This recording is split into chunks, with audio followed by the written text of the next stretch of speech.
Thank you for listening to the BjjBrick Podcast. We'll be bringing you Brazilian Jiu-Jitsu and good times. We hope to flatten your Jiu-Jitsu learning curve, help you get the most out of your grappling ability, and meet your goals both on and off the mat. Welcome back to the BjjBrick Podcast. This week, episode 285, we have a special guest, Olympic bronze medalist, Adam Wheeler. I'm Gary, and I'm here with my partners in crime, Byron Jabara and Joe Thomas. How are you guys doing today? Doing good, Gary. Doing good. Glad to be on here with you. Yeah. And you, Byron? Yeah, doing really good. Excited about this interview with Adam Wheeler. It's been a little while since he's been on this podcast. Olympic medalist and also BJJ black belt and Nogi Worlds champion at Masters. So he brings a lot of different skills to the table, and then when you combine them, you have really a unique person, and excited that he's willing to share some of that knowledge with us today. And he has a new instructional dropping, so definitely check that out. Yep, there'll be links to that in the show notes, and if you're interested in what he's able to kind of blend from his Greco-Roman background to the world of submission grappling or jiu-jitsu, I think that's going to be a great tool for anybody who's interested in that. Yeah, Byron, you're talking about tools for anybody. And we have a tool if you're, besides Byron being a tool. Thanks, Gary. We also have a tool if you're in your first year of BJJ. Byron has an audiobook. It's 2.5 hours long. It's kind of just like this show of Byron talking to you and dropping some knowledge and running you through what to expect and how to accomplish more in your first year of jiu-jitsu. And it's only $11.99. We have a link to it on the show notes, but it'll take you through everything, to the benefits of jiu-jitsu, to preparing for your first tournament, what moves to work on, and one I really like is finding the right school. Finding the right school can be very important to somebody if you're going to keep training. If you don't fit with the school, maybe you'll try it once, twice, 3 times, and not enjoy your experience. And we'll never keep you on the mats. And our goal here at BjjBrick is to grow jiu-jitsu. So we want you on the mats. We want you training. We want you smiling. We want you having fun. So check out your first year of BJJ. Well said, Gary. And the money goes to help support the show and keep us doing what we're doing here. So double win. That's double gold. Hey guys, I think it's time for the on the mat or the off the mat or the lesson of the week, however you want to slice it.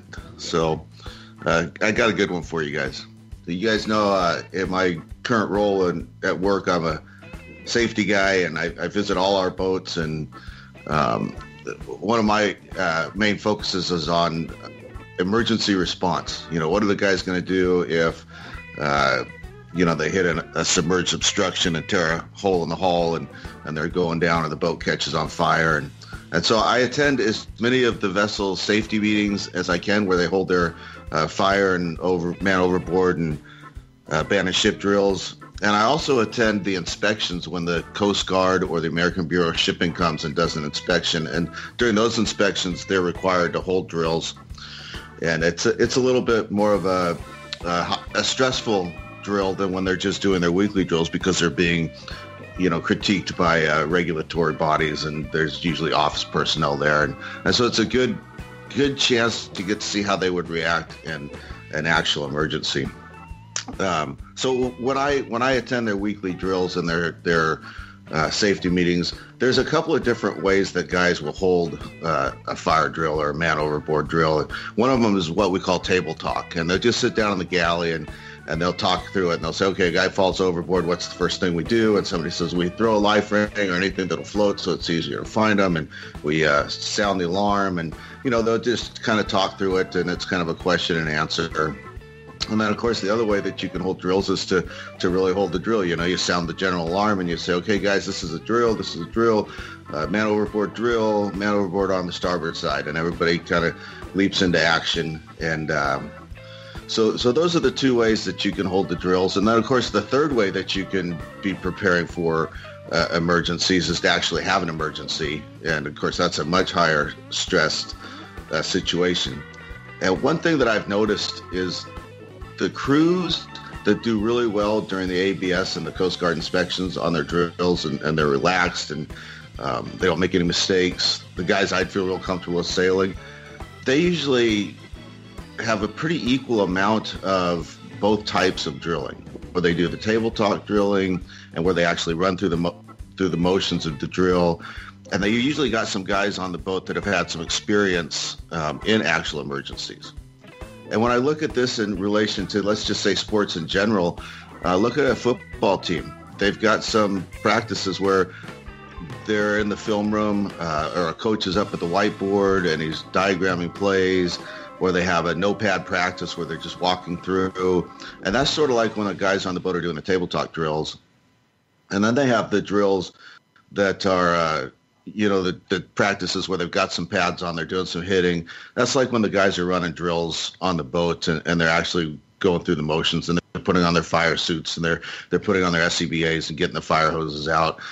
And then a football team, they actually play games that mean something. That's like when our crew find themselves in an actual emergency situation, or when they're in a high-stress drill with Coast Guard and ABS looking over their shoulders. And what I've found on the boats is that the guys who sort of have an equal amount of all three of these training scenarios are the guys that respond the best when it really matters. And then if you drag that onto the jiu-jitsu mat, I think especially when you're first starting in jiu-jitsu, you've got to have that table talk type scenario. In other words, you got to show up early for class when they're going through the instructional part, and you've got to pay attention to that, and you've got to do your drills with minimal resistance. But you've also got to have your live rolling, and then take it one step further, going to competitions, going to open mats, getting in matches that are really consequential, and that puts the icing on the cake. I think it kind of brings it all together. What do you think, Gary? I think that's a really good point. I like what you're talking about, the three different levels that you have to train. But, I like the last point you make. You have to do the live rolling. You have to, go to open match. You have to do competitions. You're going to be at a different level, you're at the fringe of your breaking point. Everything's going to be a little bit tougher. And, you did your homework, you did your table talk, you talked about jiu-jitsu, you ran through your mind, what happens in this position, what do I need to do? You did your drilling, and then, going to the competition, going to an open mat, the live rolling, there you're getting thrown to the wolves. There it's, the actual test. You've done your homework, and now you're out there in a high stress situation, and you need to be able to react. And like what you said, if you've practiced and worked in all three of those different levels, you are going to perform better on the mat. You are going to perform better if there is some kind of emergency on the boat. Yeah, you guys are nailing it. This is a great way to think about learning a skill, and especially dealing with like a stressful skill. And having those different methods of training, and you did a great job linking it to jiu-jitsu, start coming in and doing the table talks, or learning that technique and just kind of at a slower speed and bumping it up. It just take it in reverse. If you only learn things at super high speed or while you're actually rolling, that would be very difficult to actually learn these things. If the only way I'm going to finish off if I'm Brandon, just make it easy, rear naked choke. And for some crazy reason, I have Joe's back, and Gary is literally telling me, okay, now try to work your hand underneath his neck, and then, okay, now you're going to try to, secure that behind, on your bicep, or, keep under his chin, and, at live speed, that's not going to happen. Yeah, I'm going to be scrambling like a wounded cougar when Byron got my back. Literally. So to have these different training modes, it was some real training thrown in there as well, or like how they perform in reality when something is actually happening. I mean, it's a great way to think about it, and a great way to look at it. And I'm thinking from my side of things, the table talks they're injury free, so you could really throw any scenario where people might be really doing kind of a higher risk thing, and no one gets hurt, because it's a reality. In training, I'm sure at your job, I know at my job, I'm a firefighter, people get injured in training, not just, on the actual emergencies. And, it's hard work, and some people get injured while they're training. They don't get injured while they're talking about it and reviewing things. And I think that's one way you could kind of like slow roll or train a little safer. Byron, wait till you get Joe and I's age. We can actually get hurt sitting down in the chair to have our table talk. So it can happen. Well, are we all sitting down now doing this podcast? Now I'm a little nervous. Yeah, the sitting down's okay. It's when I go to get up in 30 minutes after sitting. Yeah. So you got that to look forward to, Byron. Yeah, but great lesson, Joe. I like that one a lot. We do have a quote of the week. Didn't want to let you guys down. We pretty much have one every week. The paradox is that sometimes you have to get worse before you get better. And that's by Gary Mack. And Gary Mack wrote the famous book Mind Gym, An Athlete's Guide to Inner Excellence. And it's really kind of like mental performance. And I'm thinking about my own personal jiu-jitsu right now. Sometimes you have to get a little worse before you get better. I'm focusing on guard passing, and I really want to start blending my different guard passes together and getting them to flow well. Because I like the leg drag, and I like over under pass. I like several different passes, but usually I pick one and I try to get to work, and then I'll reset, and then I'll try to get another one to work, or I pick left or right and try to get to work. But I want these to just all be like seamlessly flowing together, and I am grappling. I'm getting a lot more guard passes because I'm passing to guard. I get side control or mount, and then I don't really secure it like super good, and then they'll shrimp or get back to the guard, and I'll pass it again while this is our rolling session. And so they're playing a lot of guard. I'm getting attacked a lot because I typically am pretty methodical with my guard passes. I'm very safe, but now I'm increasing my speed. I want to get a lot of guard passes in during my training. I am having to fight out a lot more submissions, getting caught a lot more in this style of development that I'm in right now. But I do think my guard passing is getting better, and I'm going to learn a lot from this.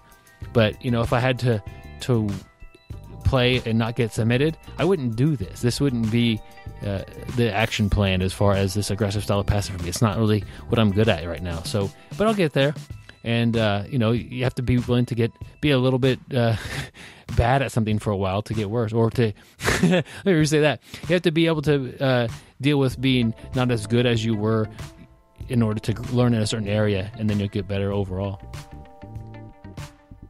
Yeah, that's a prime reason why you got to have a healthy ego and got to have it in check if you're doing something like jiu-jitsu, because not being willing to go through those periods where you're getting submitted by lower belts or whatever, where you're not king of the mats, not being willing to do that will definitely slow down your learning, I think. So that's a great quote, Byron. I like it. Yeah. But guys, is that really getting worse?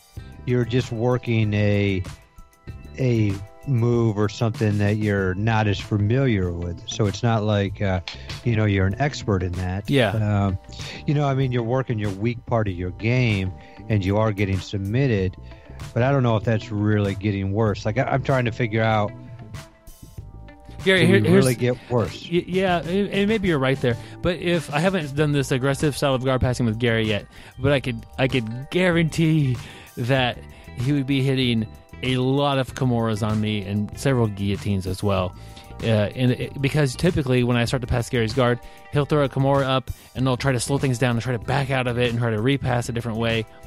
And now in this pass, I want to find a way through this Kimura. I want to keep pushing, and I guarantee you I'm going to get caught in a lot more Kimuras with this style of guard passing with up against Gary. So it'll feel like I'm doing worse, and really I'm just learning at an accelerated rate, I think, and I'll find answers to these problems, and a lot of them will just come from Gary telling me what I'm doing wrong, because that's training. That's how a good partner will do things for you. Like Gary showed me a really nice Kimura defense a few weeks ago, and it's really been working.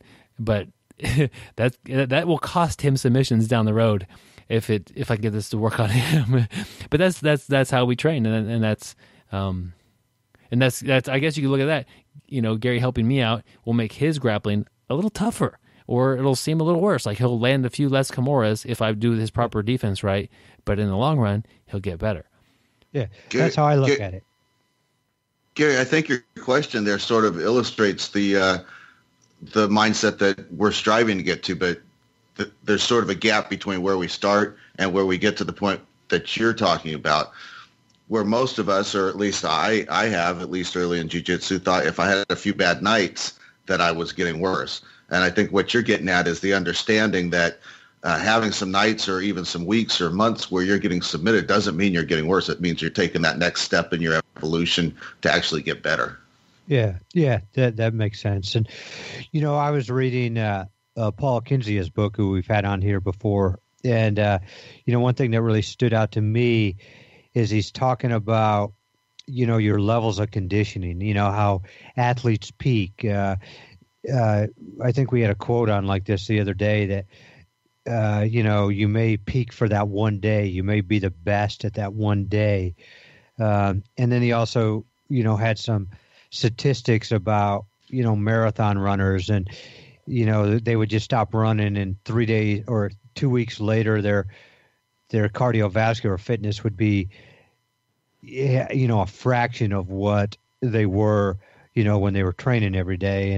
And when I see this quote, I think of somebody who doesn't show up all the time based off of, Paul's research. You don't show up all the time. And I'm not saying you have to show up every day. If you show up once a week or twice a week, you're still going to get the benefits. But I look at it, the guy who doesn't show up, and all of a sudden his, not only just his fitness level, but his technique level, he forgets stuff, and you get worse at that point. But yeah, that's an interesting quote.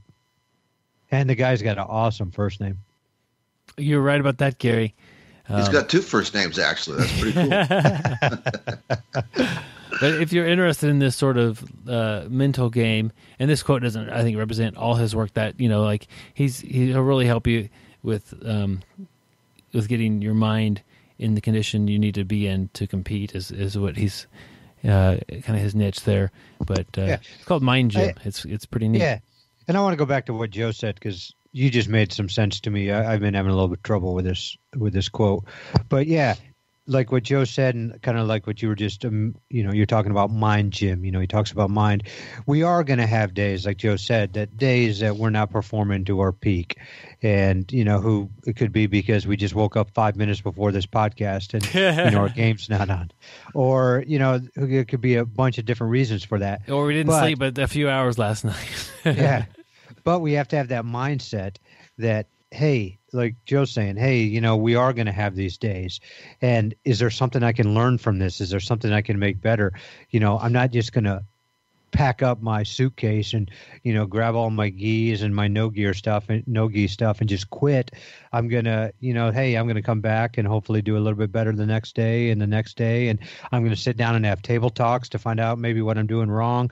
I'm going to start going through drilling and seeing what maybe is going on. And I'm going to have my live rolling, like the 3 points Joe made earlier. So, yeah, hey, the quote's coming together for me. I'm just a little slow this morning. Well, we're glad you're here. That does come with age, Gary. So being a little slow in the morning, anyway. Well, I'm slow in the morning, the afternoon, and at night, Joe.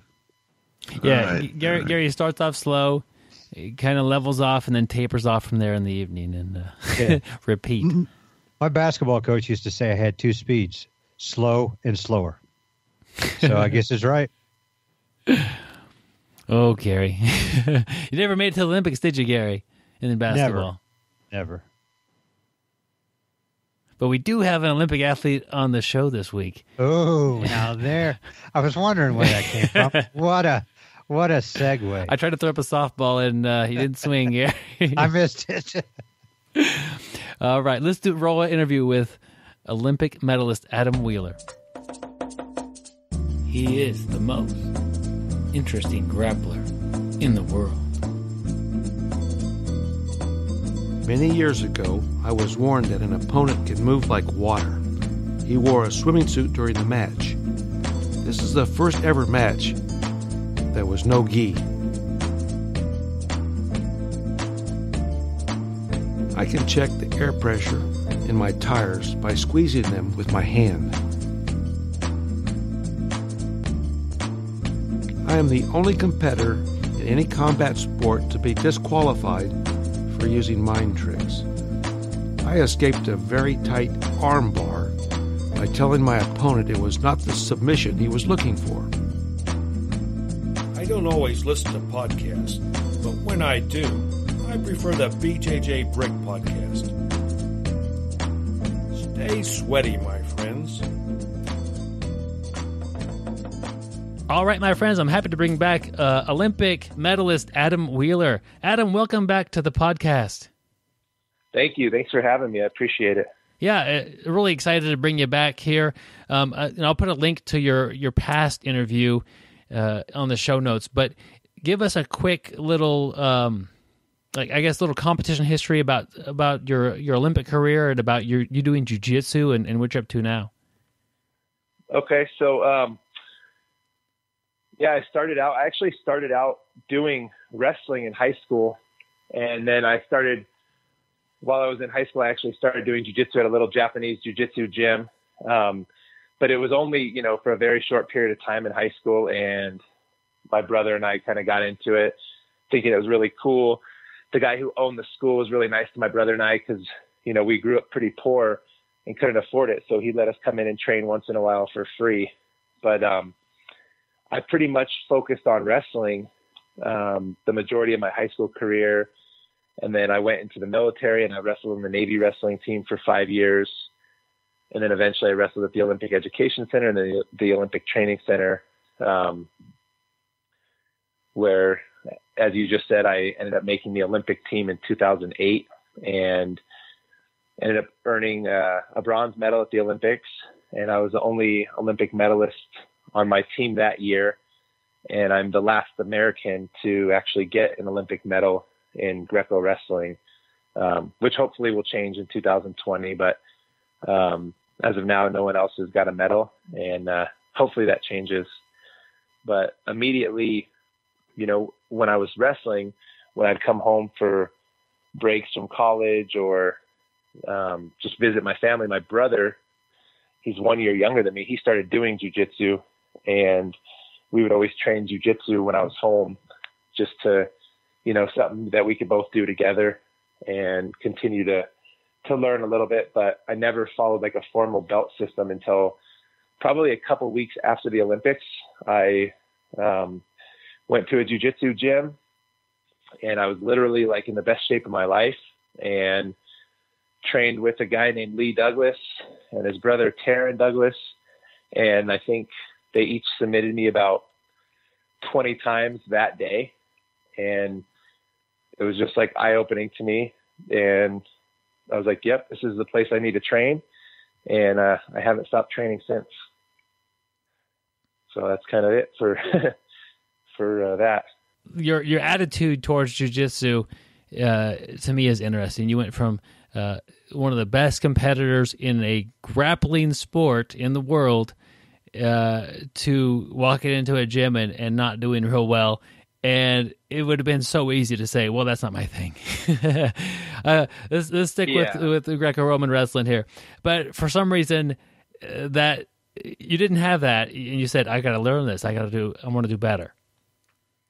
Yeah. So, it's kind of a funny story. I actually went into another gym first, and there was some guys in there that were big and brown belts at the time. And I was able to just basically control all of them. And, with like my 3 or 4 moves that I knew, which is like an Americana and a Kimura, the very, very basic beginner stuff, was able to just kind of do whatever I wanted with these guys.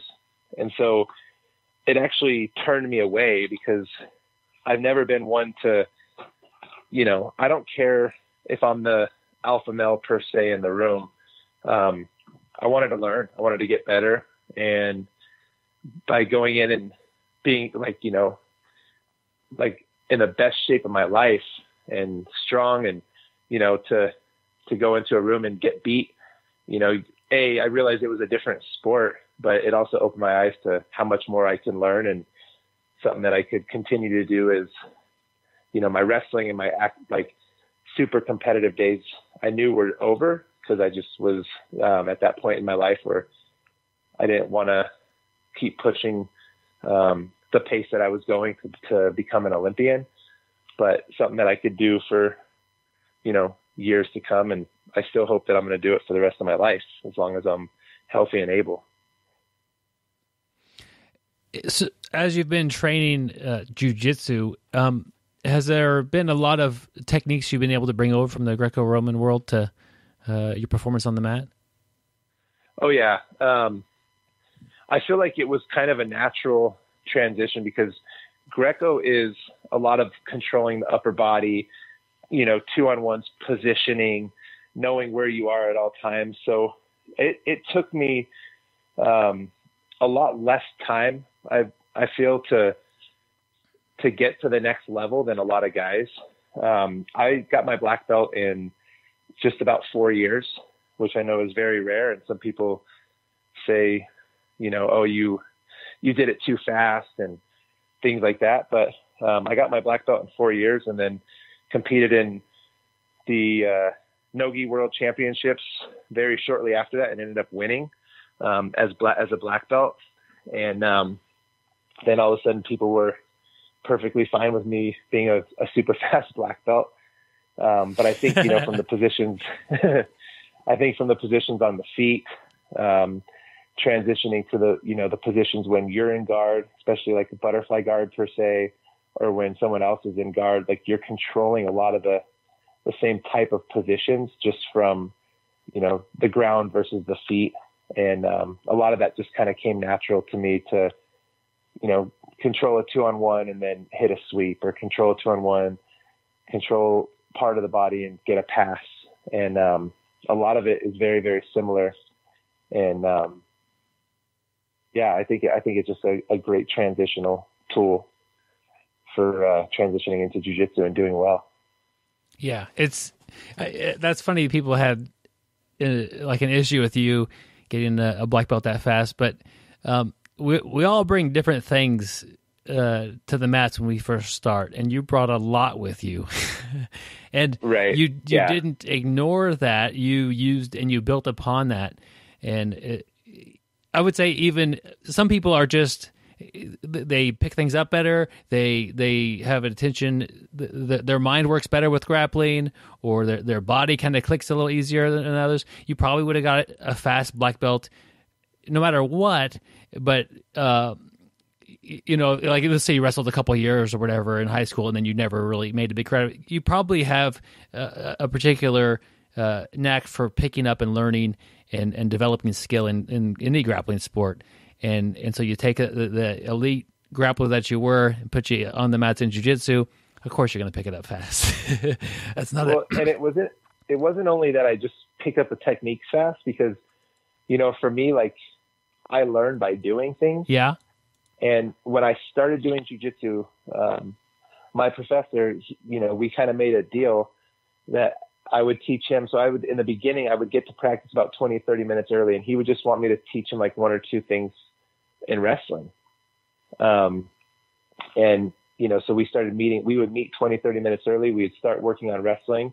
We'd get there. We would do the class. And then after we rolled with every single person in the class, because we would do like a lot of live training, him and I would literally just roll for about 45 minutes on average, probably 4 to 5 days a week after class.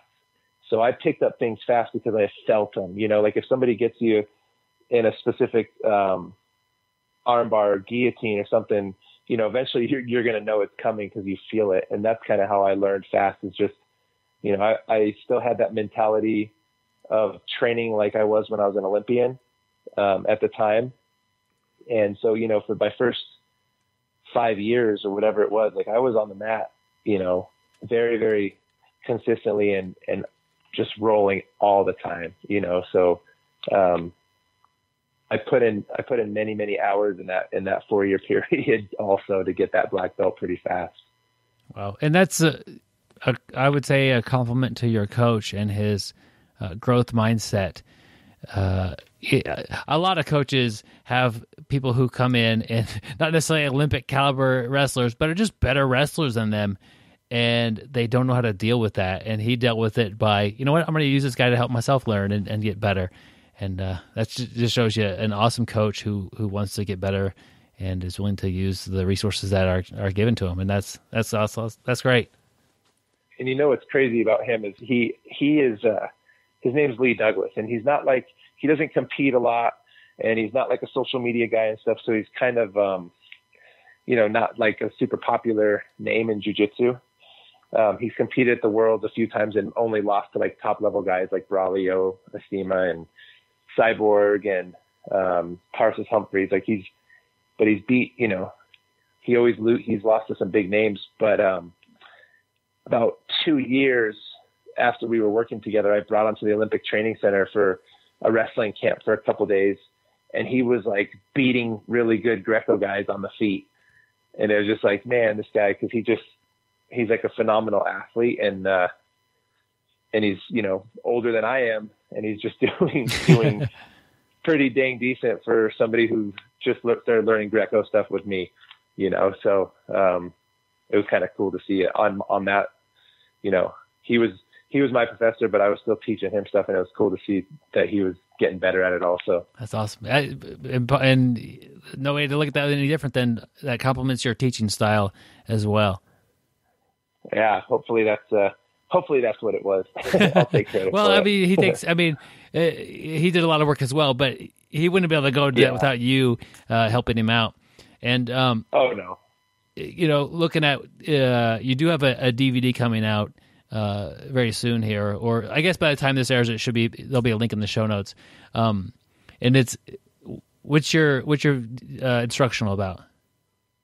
So it's a DVD about it's upper body takedowns for grapplers.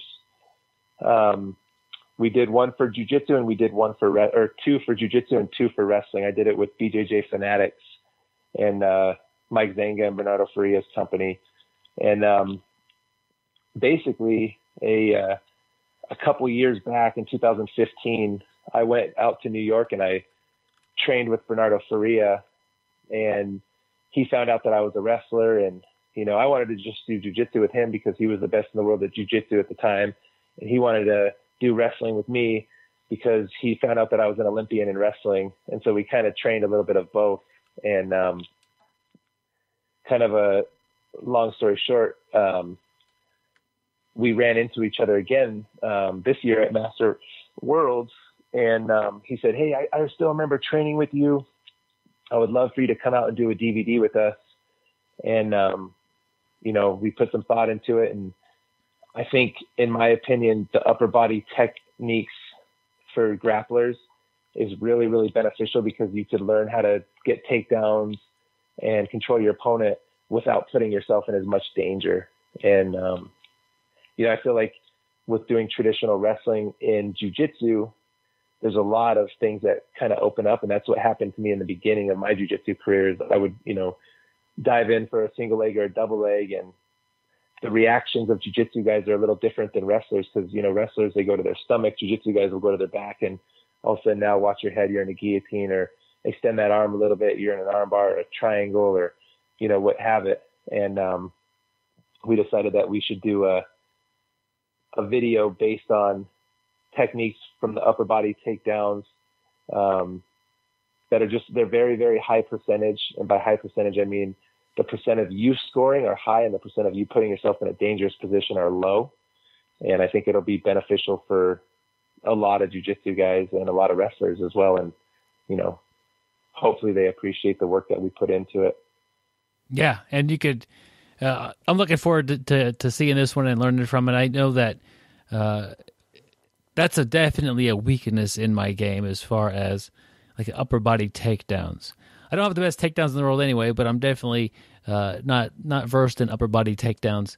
And I think that's common in jiu-jitsu. So one good thing that I think that anybody who competes or who thinks it would be interesting to add to their game is I think that most people don't have great defenses for the upper body takedowns. So it's kind of like putting somebody in like a leg lock position. If they're not familiar with leg locks, it's going to be easy to finish a leg lock. If you're comfortable with upper body takedowns and the other person has had very limited experience with them, it will seem like you're almost cheating. You like okay, he didn't react in the correct way at all. That was easy to take them down. So I think it's something that you're very skilled at, and that you're able to obviously teach it well. And it's a weakness in, I would say, 90% of jiu-jitsu athletes out there would not say that they have a great upper body takedown game. Yeah, and I think you could kind of compare it to, in jiu-jitsu, there's really so there's like guys who have a little bit of a wrestling background, and there's guys who have a little bit of a judo background. And I think kind of the upper body techniques in wrestling really work because there are a lot of similarities to judo, but it kind of helps you have an understanding of like, okay, what's happening to me? What's a good position? Do I want my hips here or not here? And then also what I found is as soon as I start controlling somebody from the feet, like you could instantly feel that they're not comfortable in that position. Like they want to bail out, but now you're controlling them on their feet. So when you do take them down, or when they do try to bail out to pull guard or something, you're going to be able to advance to a better position right away. And I don't know, it's been very successful for me with having a Greco background and a wrestling background in competitions. I've definitely lost matches before, so I'm not going to claim that I'm some end all be all of jiu-jitsu, but I've never gotten taken down in a jiu-jitsu match ever. And, it's something because I feel like I'm controlling the upper body of the person I'm wrestling and not allowing them a chance to do anything to me. Could you, I know it's different when there's not video here, but could you maybe explain a couple of the principles of upper body takedowns, or maybe some of the ideas that you've been able to bring over from wrestling? Yeah. So in this DVD that we just recently filmed, it's kind of, there's a lot of fundamentals with wrestling in general that, you start learning from an early age when you're wrestling as a kid or in high school, and so on. In Greco, there's a lot of fundamentals that you have to learn that are a little bit different, because you really have to learn the positioning of where your hips are, controlling underhooks, controlling 2-on-1s. And there's a lot more positioning versus like a traditional collegiate style wrestler or freestyle wrestler where they have a lot of space, and they'll shoot from a little bit of a distance away sometimes. In Greco, it's like all control. So again, to me, that's how it kind of translates so well to the mat, is that, you're controlling the position of your opponent. In the DVDs that we started now, we went into kind of some basic throws, from back steps to, head and arm throws, hip tosses, and things like that.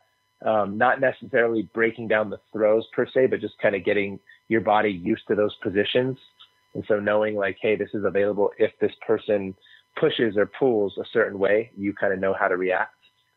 And then this DVD, we get into a couple of the series that I like to use to control my opponent. And the first one was a 2-on-1, where you essentially control the 2-on-1 position. And I know most wrestlers and jiu-jitsu guys know what I'm talking about by a 2-on-1, but I have a little different series that I use with where I step my foot and where I put my hips and kind of how I control that.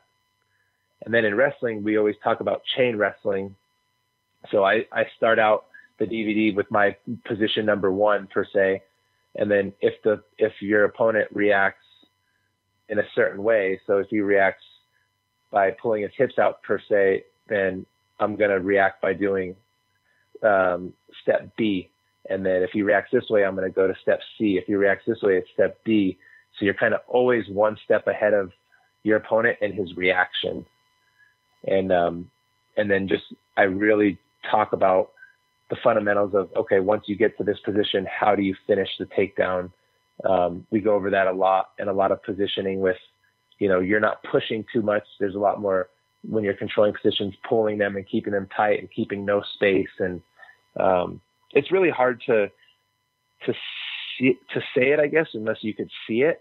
But I think once you see it, you'll understand exactly what I'm talking about. And then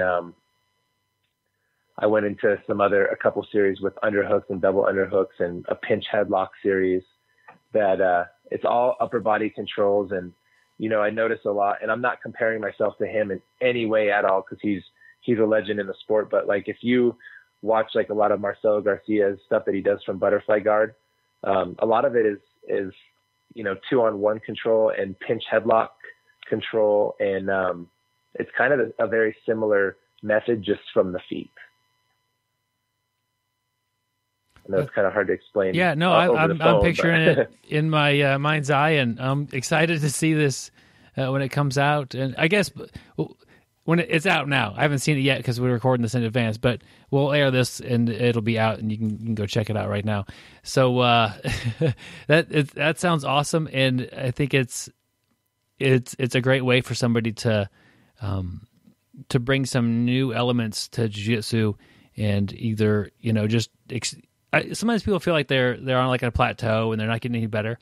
Well, take an area that you haven't worked much on, like these upper body takedowns and positions, and work on those. And there's no plateau there, because for me, the game is very, that I understand, is very minimal.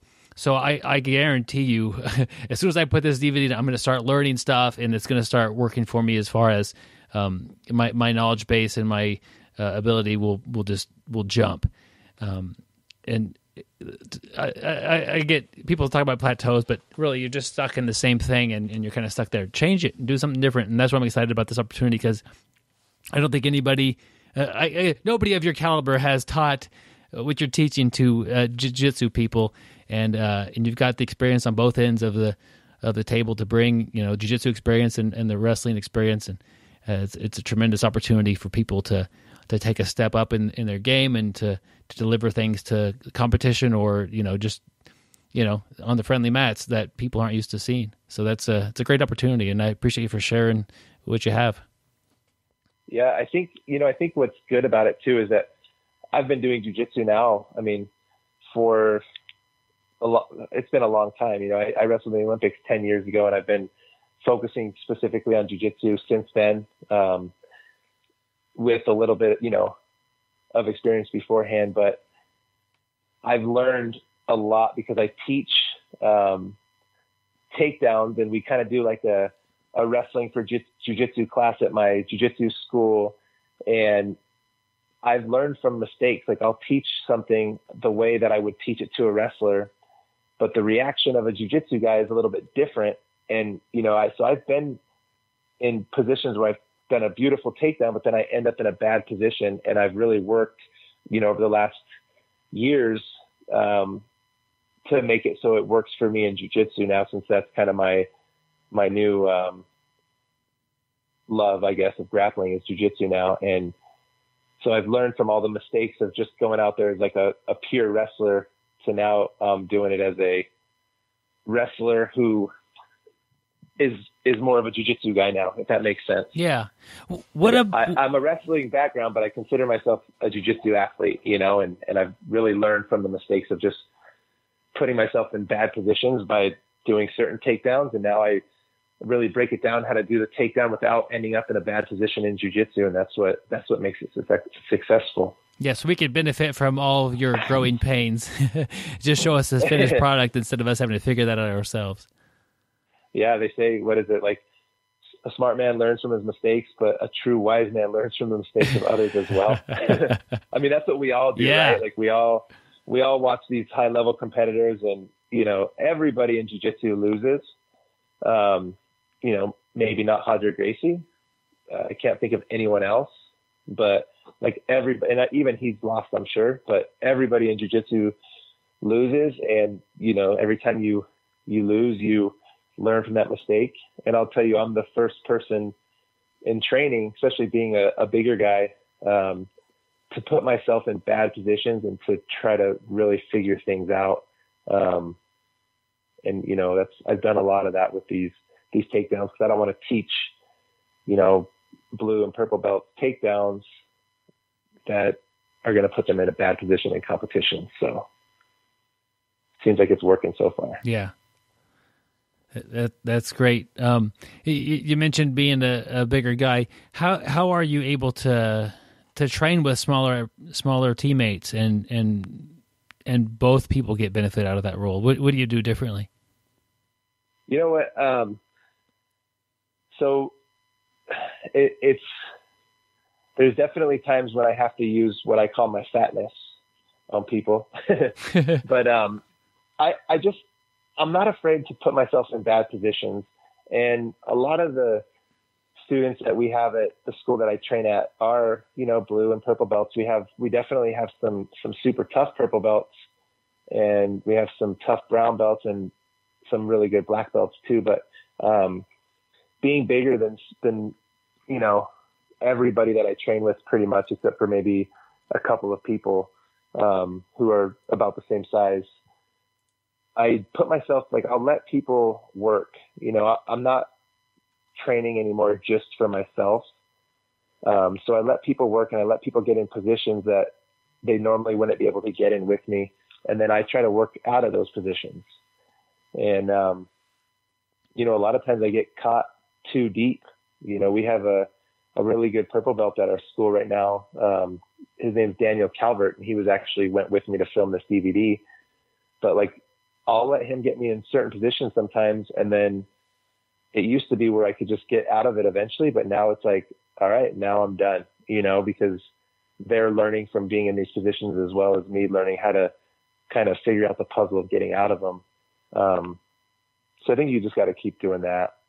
And then also, I have weaknesses in jiu-jitsu too that I'll try to pick up from different people. I train a lot with my school is Prime Jiu-Jitsu, but I train a lot with the Easton Jiu-Jitsu in Colorado. And there's so many high-level black belts that have a different skill set. So I try to pick people's brains and just continue to learn the sport versus always having that I'm in competition mindset with everybody. Yeah, that's a great answer, and I think that a lot of people who either possess just a physical size difference or a skill difference could learn from that, and you should be able to roll with basically everybody, barring the people who are just brand new, but anybody who's got a decent amount of skill, and both get something out of that role. And if you just control them and smash them and submit them, I would venture to say that neither one of you are learning a lot. They're having a miserable experience, and you're doing the things that you're able to do easily. But when you're able to put yourself in those bad spots, and you get caught sometimes, not a big deal. I know you're a competitive guy. You don't get to the Olympics without being a competitive person. You don't compete well, in no-gi or in jiu-jitsu, fight to win and anything like that without being a competitive, having that spirit, that drive to go out and compete hard. But in the gym, I'm going to do this. This is training. I'm going to have to learn. We both have to learn. Right. And that's there's a pass that I use, and we kind of talked about this before we started filming, but there's a pass that I do that is pretty unique, I think, as far as it's an over and under pass, basically from, triangle, where I'll bait somebody to triangle me and then I'll pass their guard. And, man, to get to the point where where I won't actually get caught in submissions with that, it took some time to put myself in the position, get submitted over and over and over, and then eventually figure it out where it works for me, and that's kind of what I do. So I try to take things that necessarily aren't working and find a way to make them work. But is that a pass that you would advise a lot of people to learn, or is it something that has been a lot of struggle on that path? So it wasn't. It's kind of funny. It kind of comes natural to me because I think because of having forward pressure. Yeah. And just the way that I am as a wrestler who turned into a jiu-jitsu guy, I could put a lot of pressure on people on the mat. The pass has worked every single time that I've ever competed, except for recently I lost to Cyborg because I thought I was in a really good position to make that pass, and he changed his angles when I was trying to pass like that, and he ended up catching me in a triangle with it. But it's also Cyborg. Yeah, you ran into one of the best triangles at the world. Yeah. And then at my, I did the Fight to Win match a while back, and I used this triangle pass, passed the guy's guard. I was never in danger at all.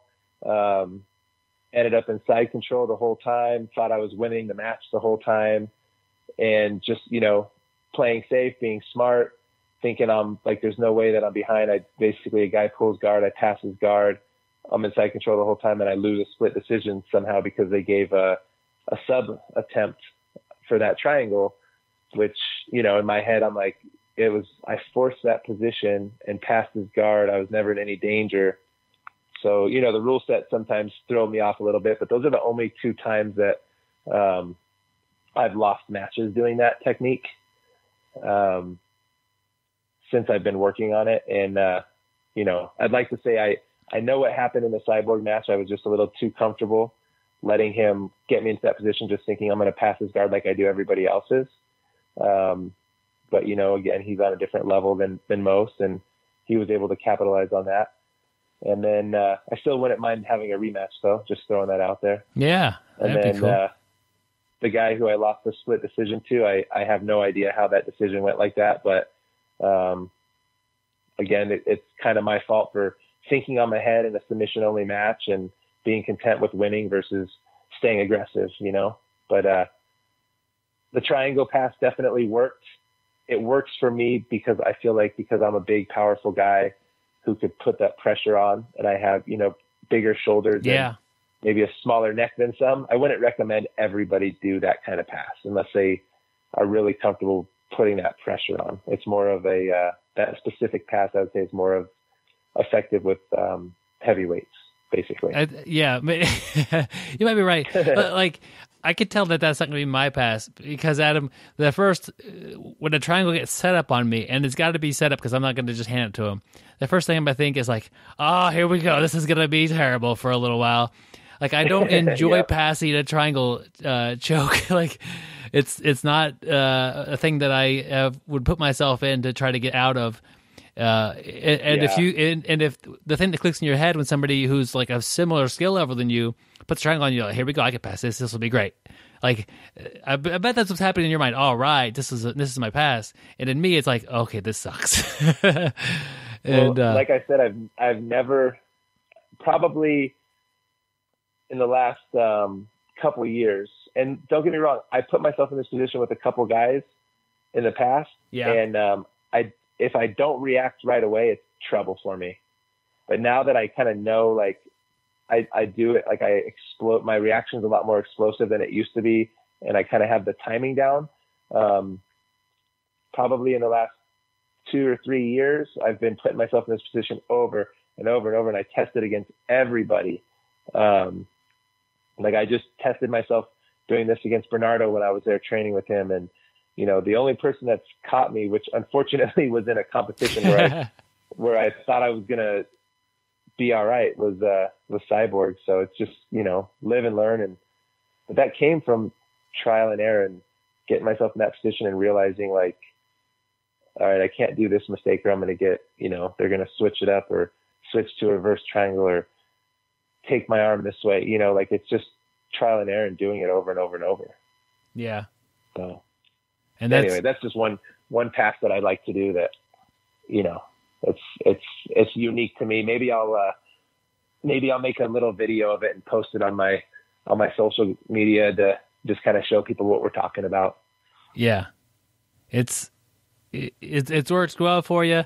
And, it's interesting. I don't see that as being a pass for me, but obviously you've worked it, and part of it, like you kind of allude to, is your body type. You do have big shoulders, and you're probably I would look at you and say, I'm not gonna triangle that guy. You could be brand new at jiu-jitsu. I still there's a better option than trying to triangle this guy.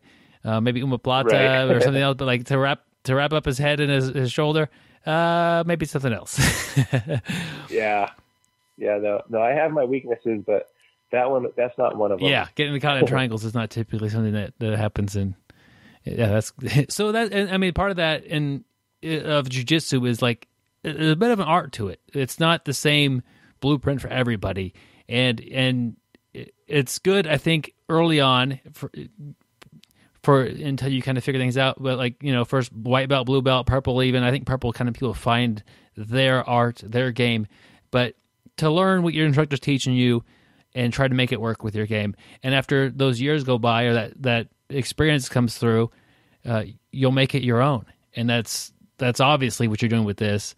And with your upper body takedowns and that sort of thing, you're making it an art form versus just you're learning this step-by-step thing that we call jiu-jitsu. Yeah, and I think it's just one of those things, like jiu-jitsu is always evolving.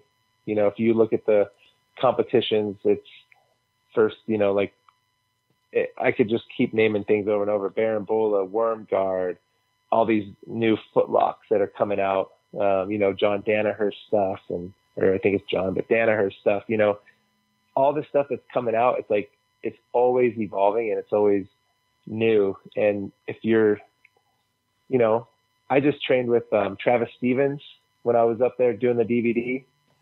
And could you imagine, like, if you're not familiar with who he is, he's a judo silver medalist in the Olympics. Yeah. Right. And like his control on the feet and the gi, like if you could just imagine like working, like having like a Bernardo Faria, who's an amazing jiu-jitsu competitor, mostly though on the mat, right? Like he's not known for like big takedowns or anything, but then combining him with Travis Stevens, and now they're training together, and Bernardo's learning Travis Stevens' techniques in judo, and he's learning Bernardo's techniques on the mat. Like, I mean, that's how you evolve, is you get people with these specific skill sets, and you just learn from other people, and that's, for me, I used to not have a lot of respect for judo because I was a wrestler. I'm like, judo, but now when you're in a gi, try going in a gi with a guy like Travis Stevens on the feet, and you're like, wow, judo works. So, I think it's just always evolving, and, athletes from other areas are coming into the sport now and bringing their own kind of twist to it and making it evolve. So it's good. Yeah. I've never been on the mat with anybody the caliber anywhere near of Travis Stevens, but I've definitely been hit with grappled some pretty good judo guys, and like a simple foot sweep make me feel like a child, like, oh, that's embarrassing. Like, I just fall down. Is that what happens? Like, I thought I had a good base. Yeah. The throws are good, but the foot sweeps are embarrassing. Well, it's like, being a jiu-jitsu guy your whole life, but never really working on the stand-up game. And then all of a sudden somebody who's only probably worked 95% on the stand-up game in the same exact piece of equipment, the gi comes in. It's just, it's two different sports, and you're almost combining them. That's why I think, nowadays I see a lot of, like the high level competitors, they're all training takedowns, they're training, wrestling mostly, and is, I think, better for no gi. And then like kind of a combination of wrestling and judo and the gi, cause now, you can't shoot in the gi. In judo, you can't do double legs and single legs now. So, it's kind of, that's why I call it a combination. But they're all working their takedown games now. So it's like, it's getting pretty interesting to see these high level athletes transitioning and doing takedowns now too. Yeah. I was fortunate enough to have Travis Stevens on the show before the Olympics, and he mentioned that he didn't like the guard jumping thing. He said that was very dangerous, and I think they've made rule changes since then. But he said he would consider pulling guard. I'm paraphrasing. It's been several years since this conversation, but I think he said he considered pulling guard because of the ability. If you just jump guard, he might, and if somebody jumps guard him, he might end up blowing his knee out or causing damage like that. So, that's funny, something. His waiver at his school, because I just signed it, says you will not jump into guard. So I think he still believes in that, because I trained at his school and Bernardo's school during the filming, and I still think he doesn't like the idea of jumping into someone's guard. Which is jumping guard. Which is different than pulling guard. For sure. Yeah. We're talking about like I could, like if I jump up and like essentially get closed guard while you're still standing, that's kind of what he was worried about. But yeah, no, I don't blame him. And you know what, like it depends. There's so many different levels of jiu-jitsu too. Like that's what I love about jiu-jitsu is like for wrestling, it was like, there's only one path for wrestling, right? I mean, I guess they do have masters or veterans or whatever they call it, but it's not the same as like jiu-jitsu. Like jiu-jitsu, there's so many different levels. You know, you have the highest level, which is, you know, guys like Bernardo competed in and like adult black belt. Adult black belt. I mean, that's like, you know, like people say, oh, I'm a world champ in jiu-jitsu. And it's like, you're not a world champ. And this is just my opinion, by the way. You're not a world champ in jiu-jitsu unless you're an adult black belt IBJJF world champ, right? Like that's the real world championships for jiu-jitsu. If you claim to be a world champ in something else, like for me, I'm like, I am a world champ. Masters, no gi, right? Like you have to kind of be specific about it. But what I like about jiu-jitsu so much is that it doesn't matter if you're a 50-year-old blue belt, you can still go to a competition and have guys who are also 50-year-old blue belts to compete with. You don't have to compete as a 50-year-old blue belt against Travis Stevens, you know, like it's like yeah. The levels that break it up that make it a social thing. And, you know, we see all this fancy stuff like Barambola and the worm guard and all this stuff. But, you know, if you watch like the Masters Worlds, I would say most people would like to end up on top. They kind of fight or they pull guard, but they, you know, or they fight to end up on top. And, you know, so that's kind of where this like takedown stuff comes into play, where it becomes important is for the majority of the people, you know. But again, that's my opinion on kind of how I see it. Like jiu-jitsu, there's like, I could go in and train with a 125 pound purple belt at my school, and we could both learn from it and both benefit from it. And then we go to competitions and, you know, it's fair because she's going to be going against other 125 pound purple belts, and I'm going to be going against 230 plus pound black belts who are almost 40 years old. You know, like it's I do like that aspect of it. And part of the age thing is people change, you know, as the years go on, and maybe not as fast or whatever, but also lifestyle changes. I know you've got 2 kids and you're working full time, and like to expect you to go out there and do something that somebody who's 20 who does jiu-jitsu full time, no kids, no responsibilities, like. Yeah. And you know, what's funny is that it took me a while to learn that, because I won Nogi's World's Masters in 2014. And the next year I was like, I'm going to go and I'm going to compete, but I want to do adult because, you know, I'm still like in my mind, I'm still that 25-year-old athlete that I used to be. And I lost, I won a match. I beat a guy, Josh Hinger, who's like a lot smaller than me. And then I lost to a guy, Muhammad Ali. You know, I'm sure you know him. He's a world champ now. And after that match with Muhammad Ali, in my head, I'm like, okay, this is what I got to do. I'm going to get back. I'm going to start training twice a day. I'm going to start doing all this stuff. And then it took me about 30 minutes to sit there and realize, like, wait a minute, my kids have sports at night. I don't ever put myself in front of my kids anymore. You know, and that was kind of the realization for me when, like, you know, hey, you don't have to try to compete with these young 25-year-old upcoming athletes anymore when you're you know, almost 40-year-old dad, you know, if that makes sense, with a career, and you have to go to work the next day and stuff. So you're absolutely right on that. Yeah. And then you look at the end of the day and you've missed a lot of important things in your life, and you did a little bit better at a jiu-jitsu tournament. Like, you got to weigh the pros and the cons, you know, like. Yeah. I always tell myself, and I tell my wife and, you know, everybody that, like, I will never put myself in front of my kids anymore. And I believe that to be like a high level competitor, somebody told me this when I was wrestling, is that you have to be a little bit selfish. And it's not like a negative thing to be a little bit selfish, but you have to make the time to train. And, you know, when you're a competitor and that's your life, you know, like you don't go out and you don't do the same things like you're going to do when you're older and have a family, and like their stuff comes first.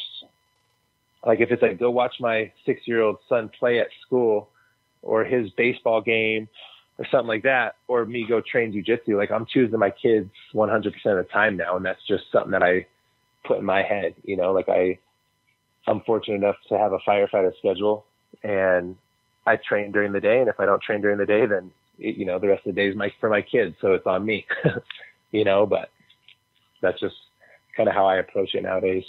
Where when I was wrestling full time, I was selfish. Like I had to be selfish to compete at that level. And if people wanted to go out and do something, I would never cancel training. I would never miss training. I would never get off track of where I thought I needed to be to win.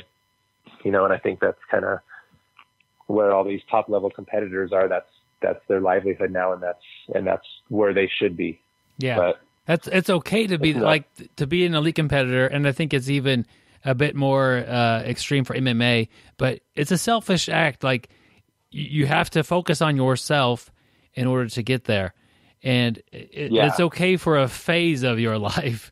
But long term, you need to make some changes and have other things come in that are important as well, and take that place that used to occupy so much time. Yeah, I think the exception would be if it's your job. Yeah, you know? That's true. If your job is, if you're putting money, like food on the table because you're an MMA fighter, or you putting food on the table coaching jiu-jitsu, or you own a jiu-jitsu gym or something like that, then that is a little bit different story. But if you're like 90% of the guys out there who it's not their career, it's their hobby, their sport, their whatever you want to call it, then I think that stands. But again, like a guy who owns a jiu-jitsu gym, then yeah, he's got a little different obligation than someone like me who pays my bills doing other stuff. But those people still have to balance it. You know, if it means you have a sick family member, and you know, like maybe you have to cancel a fight because your spouse is like going to the hospital, or like there's a balance there. And definitely it's different versus like a hobby, or I want to win this tournament because it would be awesome, versus this is how I'm making my living. These people need me. For sure. This is like, there's definitely a lot of different areas of gray there to cover. But I hadn't thought about that as like as a job thing, because I don't see jiu-jitsu as a job, and but definitely a lot of people do, and it's a livelihood, and doing well at a tournament can ultimately mean more income down the road through sponsorships, through getting cool DVDs out and that sort of thing. Like people who teach seminars have typically done well at tournaments a lot of times, and that helps promote that as well. So definitely a job aspect of parts of this. It's part of like leading by example too. We all hear about the don't go into a jiu-jitsu school where the professor won't roll with the students and stuff. It's kind of like you got to lead by example, and it doesn't necessarily mean you have to compete all the time, but like the guys that I know that own schools out here in Colorado, they've all competed, and they all kind of still compete, maybe not as much as they used to, but it's hard to say this. And this is kind of why I competed again in the first place. Cause I was going to be done after wrestling, and I was never going to compete again. But then I'm starting to tell people that I start coaching, like, hey, if you want to be the best and you got to compete, you want to be the best, you got to go out there and test yourself. And it's like, it's really hard to say that to somebody when you're not actually doing it yourself, So like for me, I don't compete very often, and I actually didn't compete for 3 years because of my career switch and stuff like that in jiu-jitsu. I still jumped out there, and my first match after 3 years of not competing was against Cyborg. And it's like, hey, I got out there and I did it, and I tested myself, and I did something that's not easy to do, just to kind of, part of it is being the example also.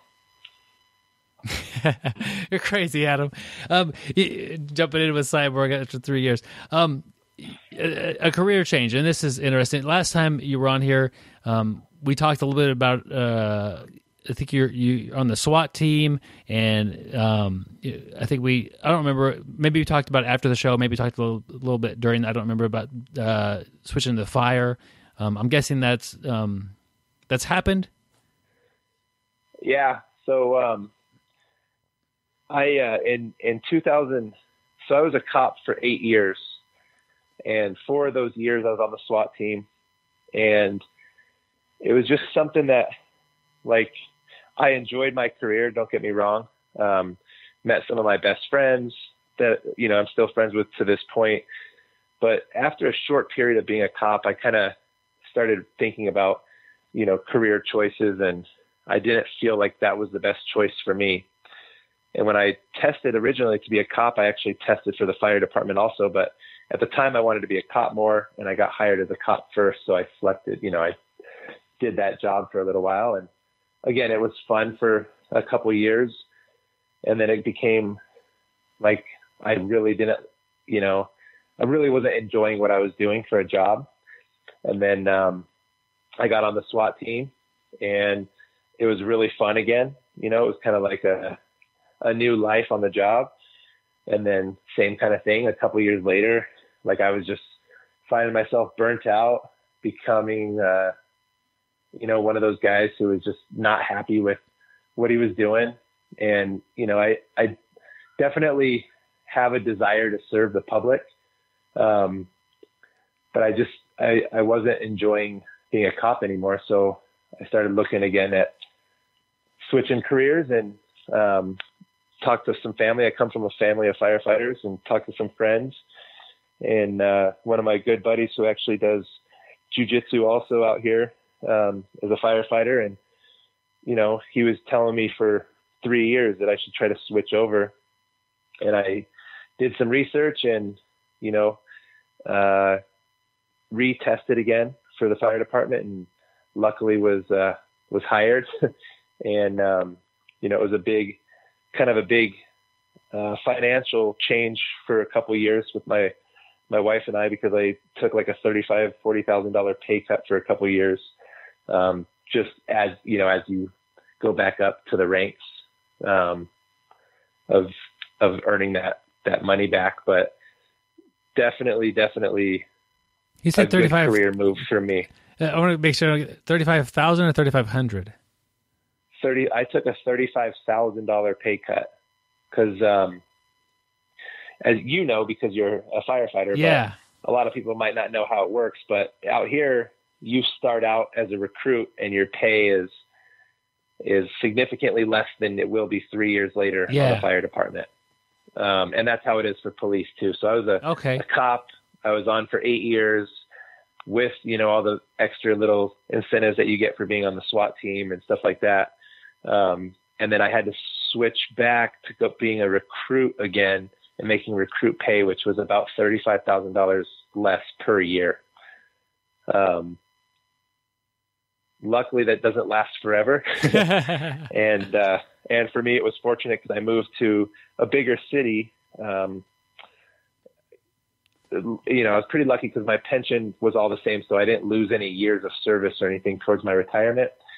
And I switched to a bigger city. So long-term, I'm going to make up for it because I make more money now than I did as a cop in working for a bigger city. But, it was a stretch to do and to take that risk and to ask my wife and my family to, we kind of had to change our lifestyle for a little while, but it all worked out. And to me, it was the best thing that I ever could have done, for not only myself and my own, job satisfaction, but I feel like my family life's a lot better. Now, that being said, being a cop, like I'm not saying anything negative about that career. It's just, it wasn't for me, like personally, to continue to do that for the rest of my career. Yeah, I know lots of police officers. I train 1 to 2 times a week at the police academy, and I roll with them there, and really enjoy them and working with them. But same thing for me. I'm a firefighter. I couldn't be a cop. That's a totally different job.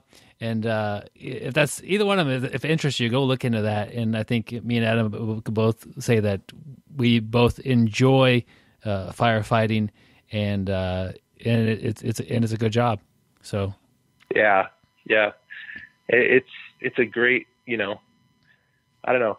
It's something, like I said, I have that desire to serve people, and as you know, most of our calls are medical calls, and you're legitimately helping people in need. And for me, I like that is helping people is how I kind of get job satisfaction, if that makes sense. Plus then obviously being a firefighter and training to fight fires and actually fighting fires. And it's also a lot of fun too. So yeah, I love it. We don't, it's weird to talk about, but like, we don't want anybody's house to burn down. We don't want this building to burn down. But if it's going to burn, I want to be there. Like it's exciting, exactly. And you get to help. There's a lot of work to be done. It needs to be done fast. And it's like, I don't want to see anybody get hurt at a fire or anything like that. But if something is going on in that category, that's where I want to be. That's where the action is, and that's where you can do the most good in a matter of seconds to minutes sometimes. Yeah. Oh yeah. And another thing that, you and I both have in common is training. Like I know our fire departments probably differ, but I'm pretty sure that, we both know that there's a lot of training that goes into being effective in your job. And, I'd say we train almost every single shift I work. And, I enjoy that part too, because it's kind of like, you could relate it to like jiu-jitsu or something. Like you have to train if you want to do well. And that's how it is as a firefighter. Like you have to train to do well when that time comes, when people's lives are at stake. And, I enjoy that process also. Yeah. It's, I know you've been there. It's 3:30 in the morning. You're not even fully awake yet, and you're standing in the front yard, getting ready to go in a house with all your gear on. Like, that's training. You didn't have to think about any of that stuff. Like, your instincts kind of kick in because you've done it so many times.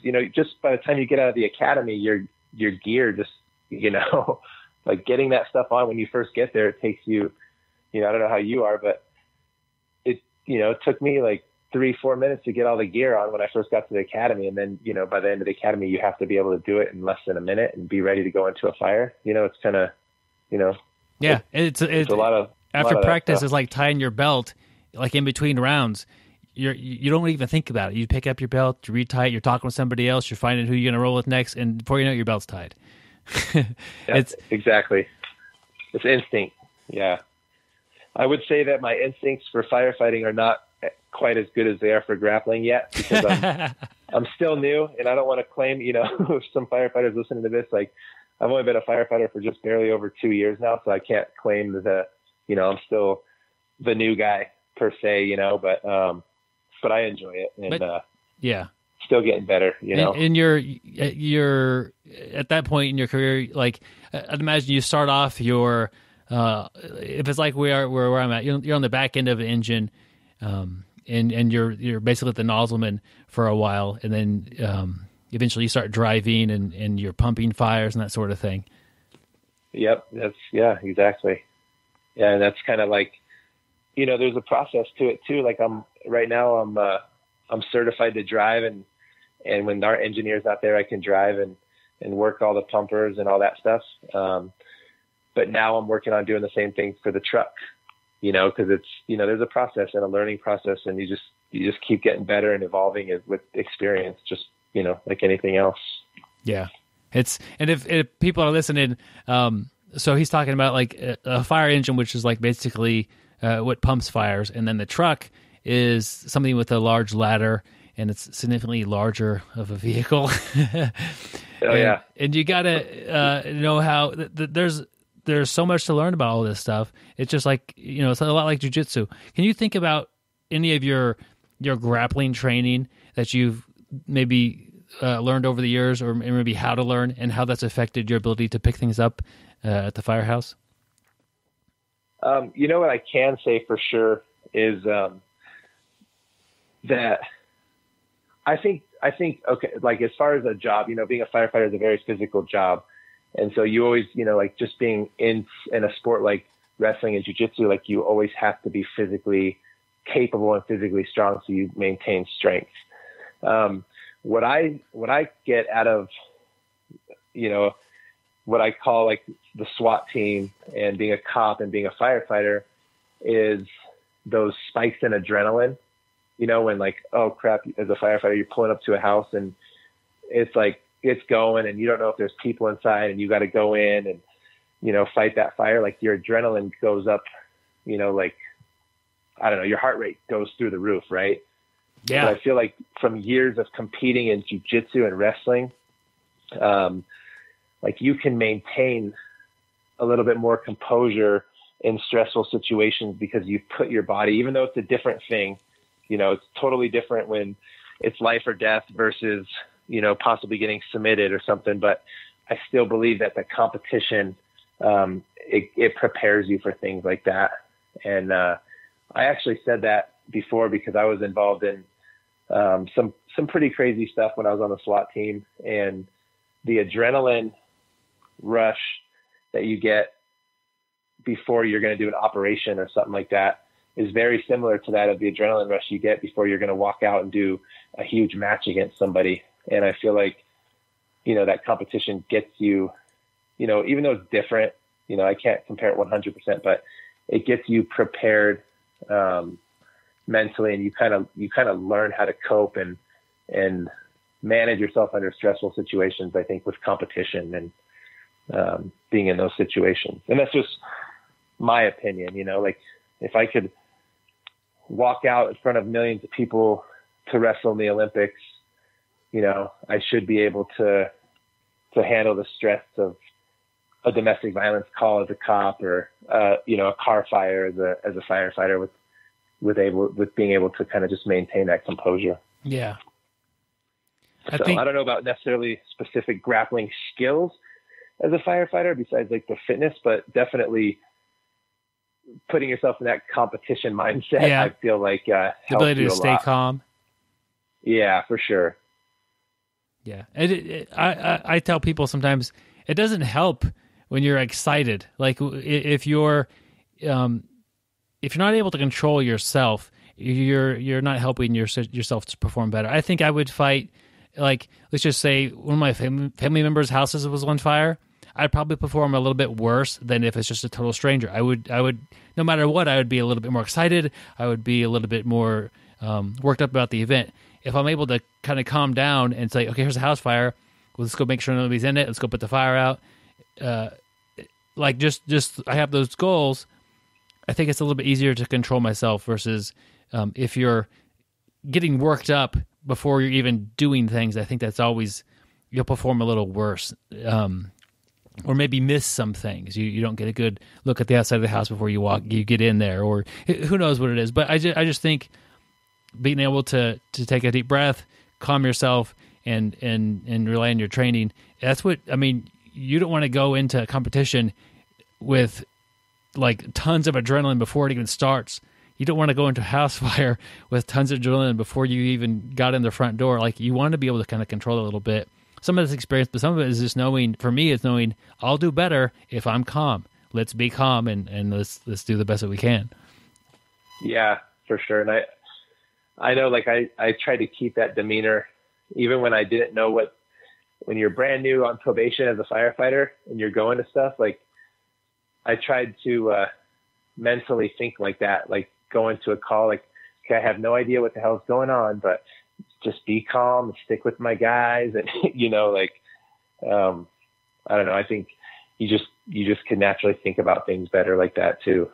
Yeah. So, yeah, being brand new, being on the back and be on the nozzle, and like getting all your gear on. And then you, like, there's an odd time where you're waiting to show up at the fire. You're sitting on the back, you're 100% ready, And so you just listen to the radio traffic and listening to the dispatcher describe what's happening, and you're getting information. You're trying to paint a picture in your head of what's going on and what's likely to happen. It's like, okay, and that's an easy point to take a few deep breaths and think, okay, here we go. This is going to be intense, but I'd rather be excited than overamped up or scared or nervous. So let's be a little excited, but do good work. I will tell you on the opposite end, my old career as a cop. Yeah.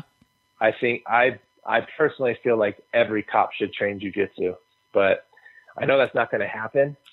But you're controlling people so much more, and the probability of fighting with people is so much higher. And like as a firefighter, we may have somebody kind of resisting medical care or something like that, but it's kind of it's a little different to me versus when you're a cop and somebody's actually trying to fight you, and it could be, life or death if they somehow disarm you or something like that. Like, I just feel like, I try to talk to a lot of guys that I used to work with about training, and, a very, very, very small percentage of the people actually take it serious and continue to train regularly. But yeah, I think that, going at somebody that actually knows what they're talking about, like some of the tactics that they taught us for arrest control in the academy and stuff like that, are, in my opinion, not the best. I think if cops would train jiu-jitsu more, it would really benefit them, and they'd feel more confident in situations where they had to, even something simple where a guy's not giving you their hands and you have to arrest them, and that kind of stuff. Like jiu-jitsu and knowing how the body works and controlling it would really, really be beneficial. But that's my 2 cents on that. Absolutely. I think probably the biggest area for improvement is they get some ground fighting in the police academy. That's I think is part of every curriculum, but they don't really sell jiu-jitsu that well in it. Like, so when I meet these officers who are a lot of times they do a day in the ground fighting and I'm not there, and then they get told, hey, go train Wednesday night, come back here and there'll be some people here to help you. And I try to really just sell jiu-jitsu, and the idea is that, you can be good at this. It's all skill based, and you don't have the skill at all right now, so we're going to learn that today. And I always tell them it's like hockey. Can you play hockey? And I live in Kansas. Nobody here plays hockey. Like, okay, then you're good, no matter how big and strong you are, you're going to suck at hockey. Do you know how to ice skate? No. Okay, you're going to really be bad at hockey.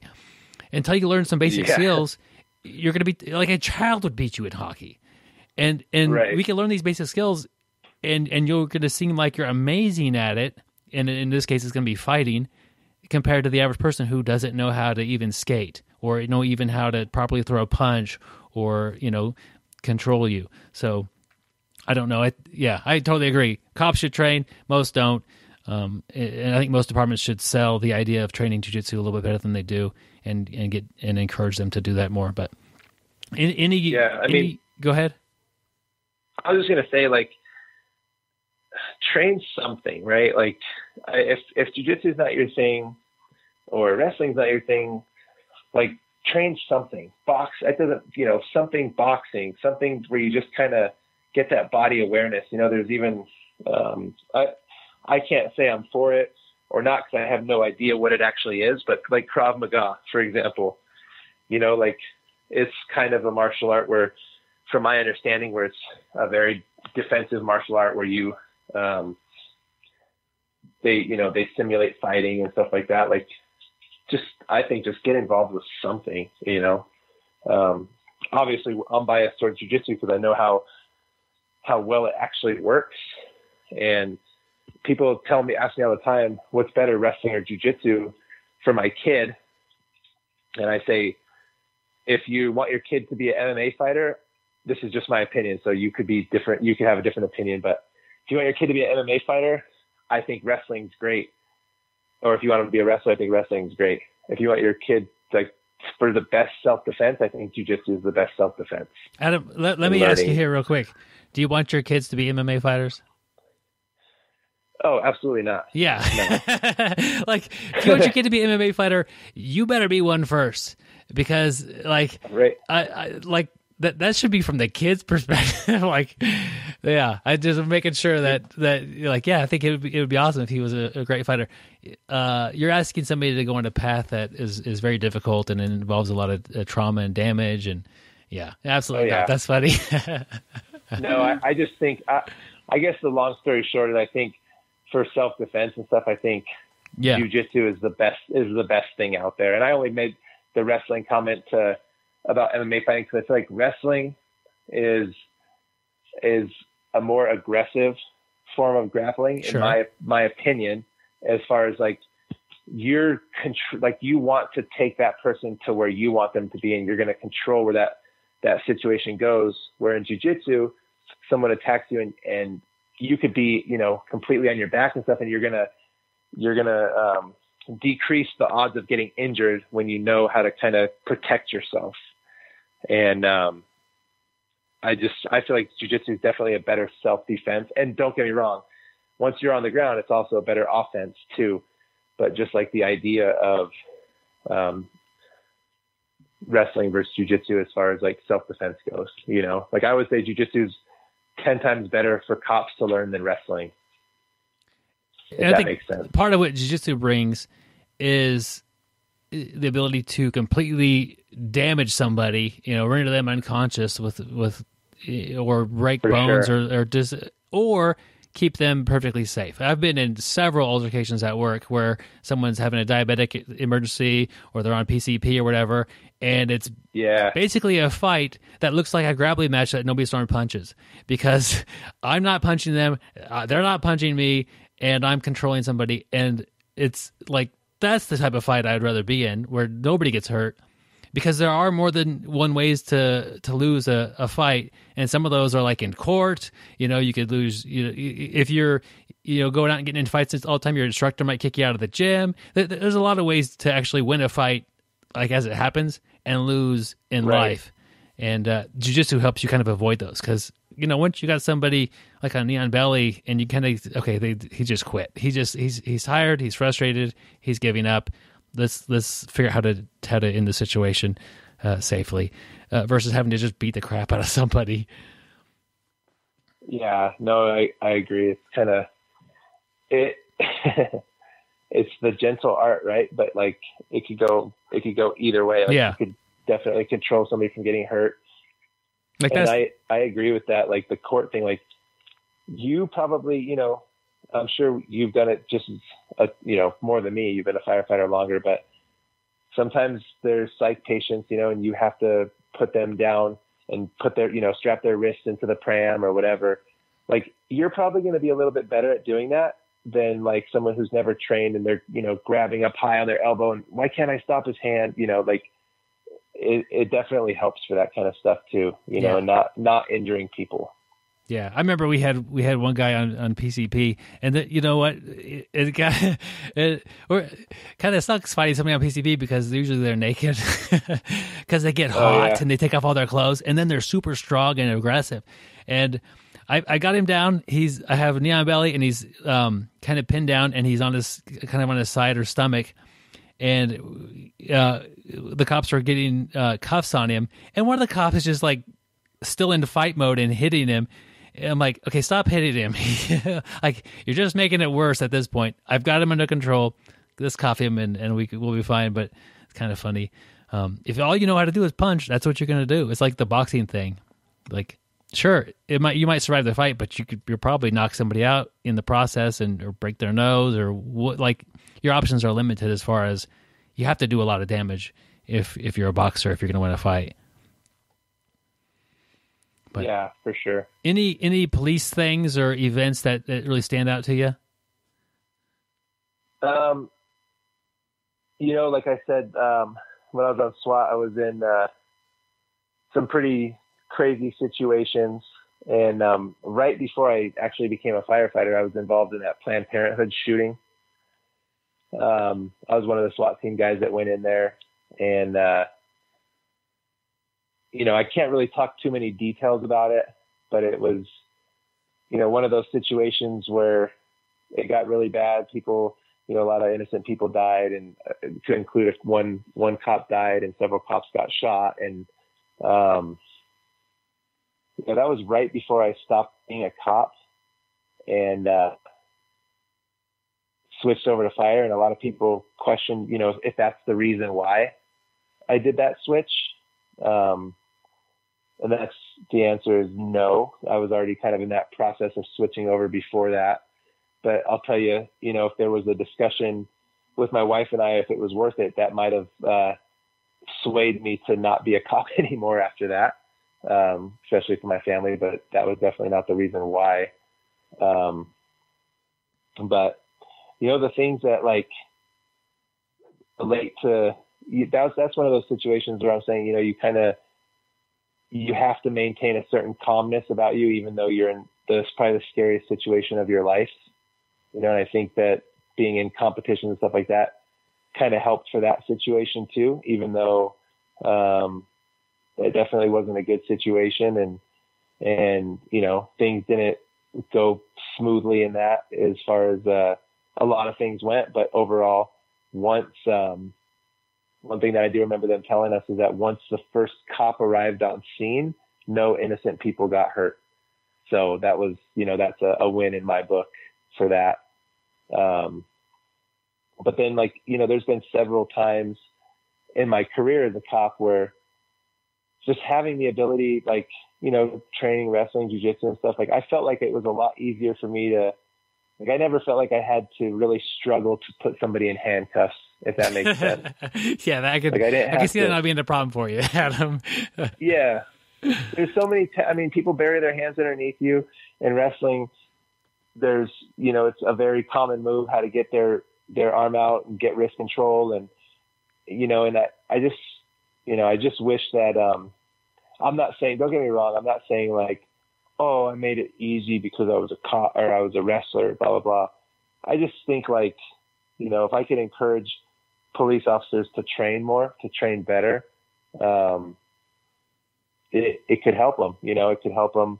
Like you just said, in court, you're not going to have to use other methods of doing that sometimes. I'm just going to guess on this one, Adam, that you were involved in a lot of knockdown, drag out fights on the job as a police officer. That didn't happen. I'm guessing. Not at all. And I definitely relate that to, I never gave somebody the opportunity to, to make it a fight, because if I went hands on with somebody, I was in control of that person the whole time. Once I have basically an escort position per se, as a cop, where it's almost like a 2-on-1 in wrestling, just a little bit different. I was in control of that person. And I think, the way that you control someone, they could feel it, first of all, so if you're not confident or comfortable in what you're doing, they could feel that. But B, if it ever got to the point where I felt like I had to move forward and put somebody in handcuffs or whatever the case may be, it wasn't really ever a struggle. I put them on the ground the way that you're supposed to and got their hands behind their back and never really had a hard time doing that. Yeah. So if that makes sense. It totally does make sense. Yeah. There's definitely guys who fought with me. But it was always I always felt like I was kind of had the ability to control them, and the likelihood of me or them actually getting injured was a lot less because I kind of understood what I was doing. So that's, like I said, I do have a couple buddies who I became, I was cops with, and they take jiu-jitsu very seriously, and it's, I think it's great for them, but the majority, for some reason, it's, it costs too much money, or they always have an excuse why they can't get in there and do something a couple of days a week. Yeah. To better themselves. So, but I also think it would be beneficial for the police department to actually have some type of assistance where maybe they pay for people to train if they're training a certain, jiu-jitsu class, or have every police department has probably a jiu-jitsu guy on it, have that person be kind of in charge of the defensive tactics and make it like, you know, like when I was a cop, I did a class 2 times, one time for the SWAT team and then one time for just anybody could sign up. And it was a grappling class for cops. And it was, you know, the whole idea behind it was, for me, was protecting yourself, creating space if somebody attacks you, and then kind of creating that distance and utilizing the tools that you have available to you as a cop, you know, taser, whatever it may be, for the very basics. And everybody that took the class complimented, man, I love this. You should do it more. We should do it more often. And the instructor at the academy at the time was like, hey, yeah, would you like to do this more often? I was like, kind of thinking, yeah, like, what are you talking about? And they're like, I don't know, maybe we'll do one every 6 months. And it just really turned me off, because I'm like, you can't teach somebody something one time every 6 months and be effective, you know? So that's when I just said, you know, if you guys are serious about this, you guys got to go train. You know, there's plenty of good jiu-jitsu schools around here. Pick one and go train. Like I wasn't even like saying, come train at my school. Like, just get in there and do it, you know, because it's extremely important, I think, for that career. But anyway, Adam, that's my old career. So. Yeah. Not to dwell on that anymore, but like, I think what the problem is with getting police officers to train is they feel like they're working more. Like, okay, yeah, you work 40 hours a week and then you're going to train for an additional 4. Yeah, like, so they feel like they're working 44 hours a week, and they need to get rid of that attitude, and they need to train because it's like they need to learn that it is enjoyable. It's a great way to exercise, and yes, it'll help you do better at your job. And if you could make it enjoyable first, like, that's the reason I go train, Adam, is because it's fun.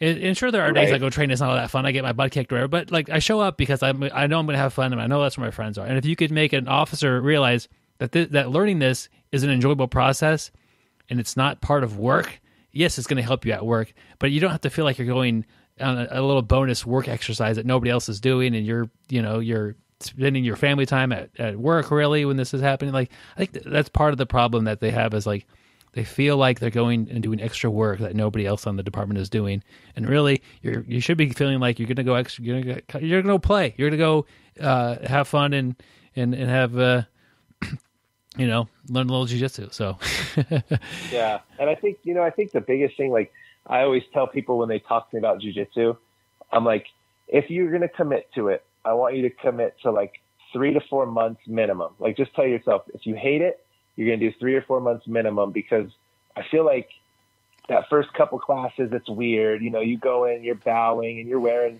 the gi, and, you know, if, you know, or you're not wearing a gi, it's no gi class or something, but you're bowing and there's like these traditions, and they're telling you to move in different ways. And what the heck is a shrimp, you know, and all this stuff. And it's like, you can't judge it off your first like couple weeks and then be like, yeah, it's not for me. Like, give it 3 to 4 months consistently, and if you don't like it after that, then I understand, but at least you gave it a shot. And I feel like most people who give it that time, it's not like, hey, I'm doing this so I could be better at my job. It's like, I'm doing this because it's actually fun now, and I'm beginning to learn moves, and I just hit this sweep on this blue belt that, you know, has been training for a year, and I've only been training for 4 months. And, you know, it's like, I think you start falling in love with the actual sport itself.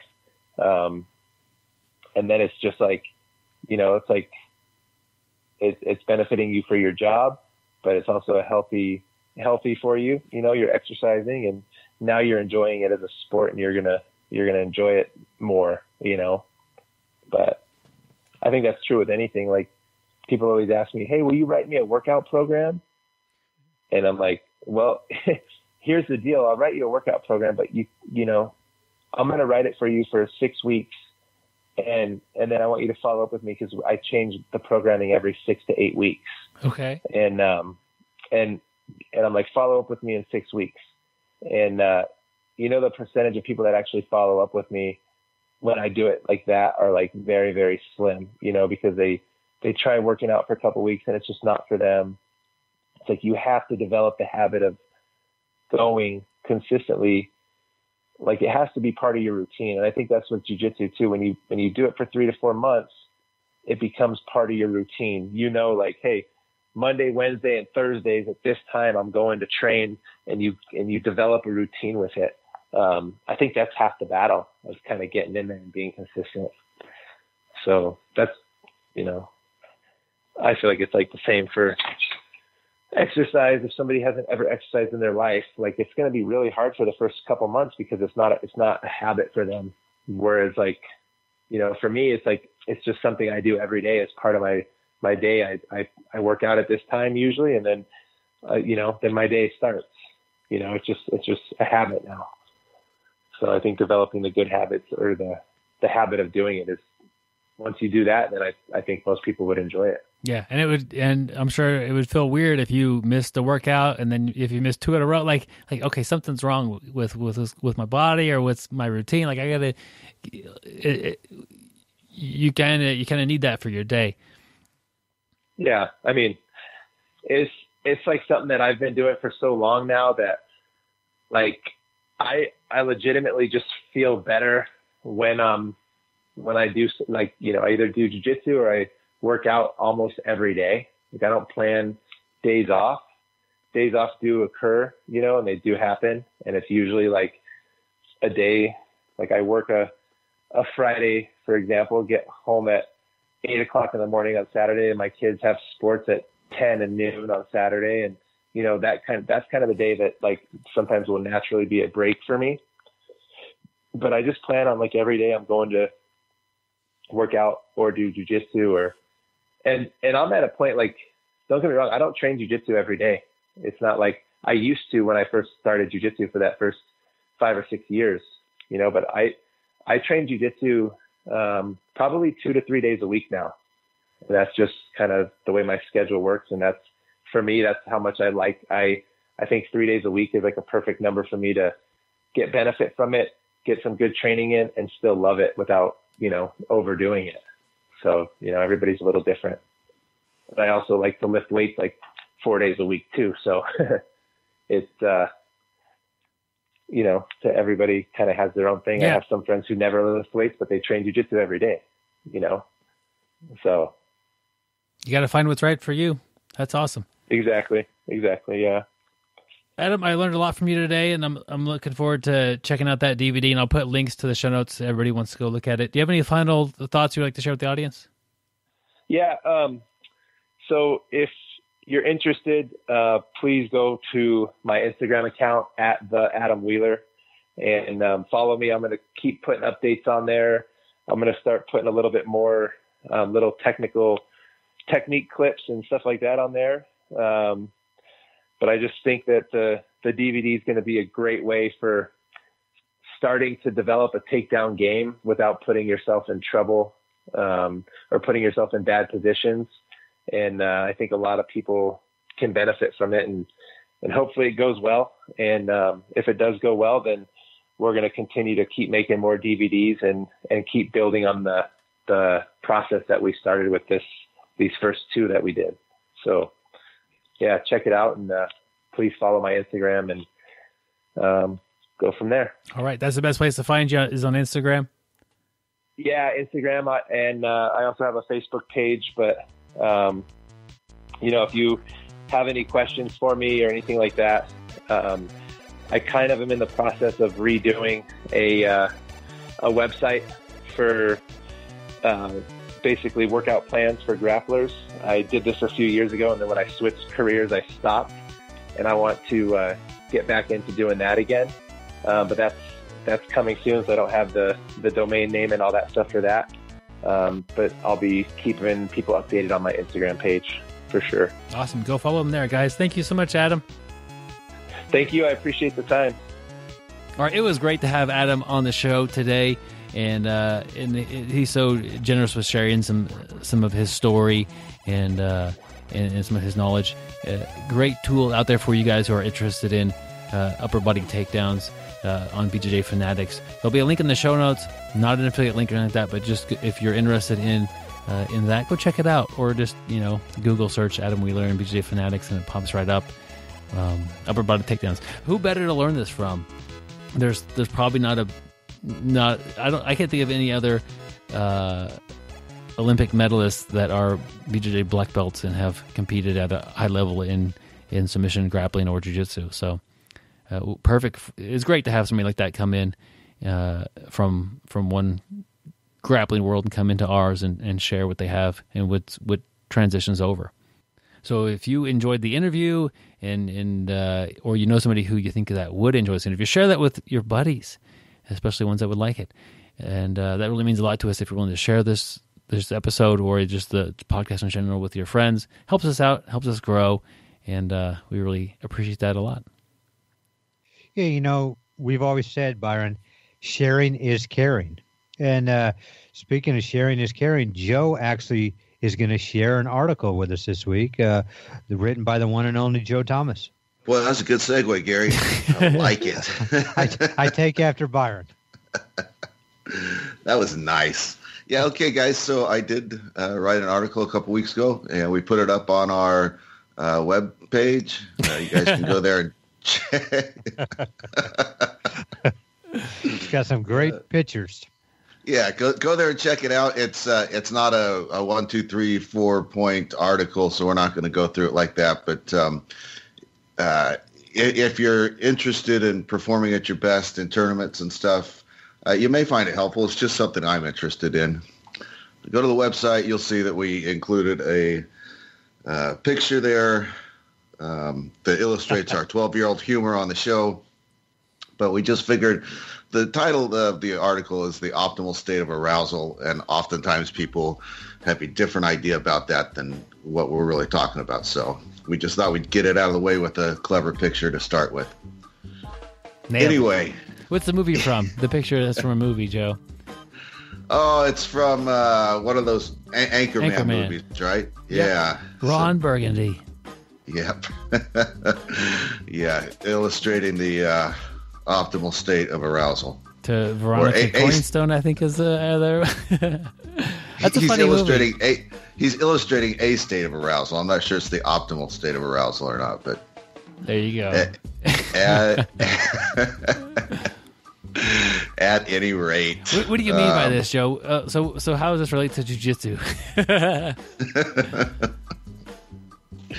Yeah, so when we're talking about the optimal state of arousal as it relates to athletes, it has to do with your adrenaline levels, your heart rate, your degree of mental focus, and so I put some links at the bottom of the article, and one of them was to an article by Stefan Kesting at Grapple Arts, and reading his article, listening to him talk about it was sort of one of the things that first got me interested in this subject. And you think about like a football linebacker, they need a pretty high state of arousal, as in they can't come on the field with a ho-hum attitude and think I'll warm up as the game goes on, because the game will be past them.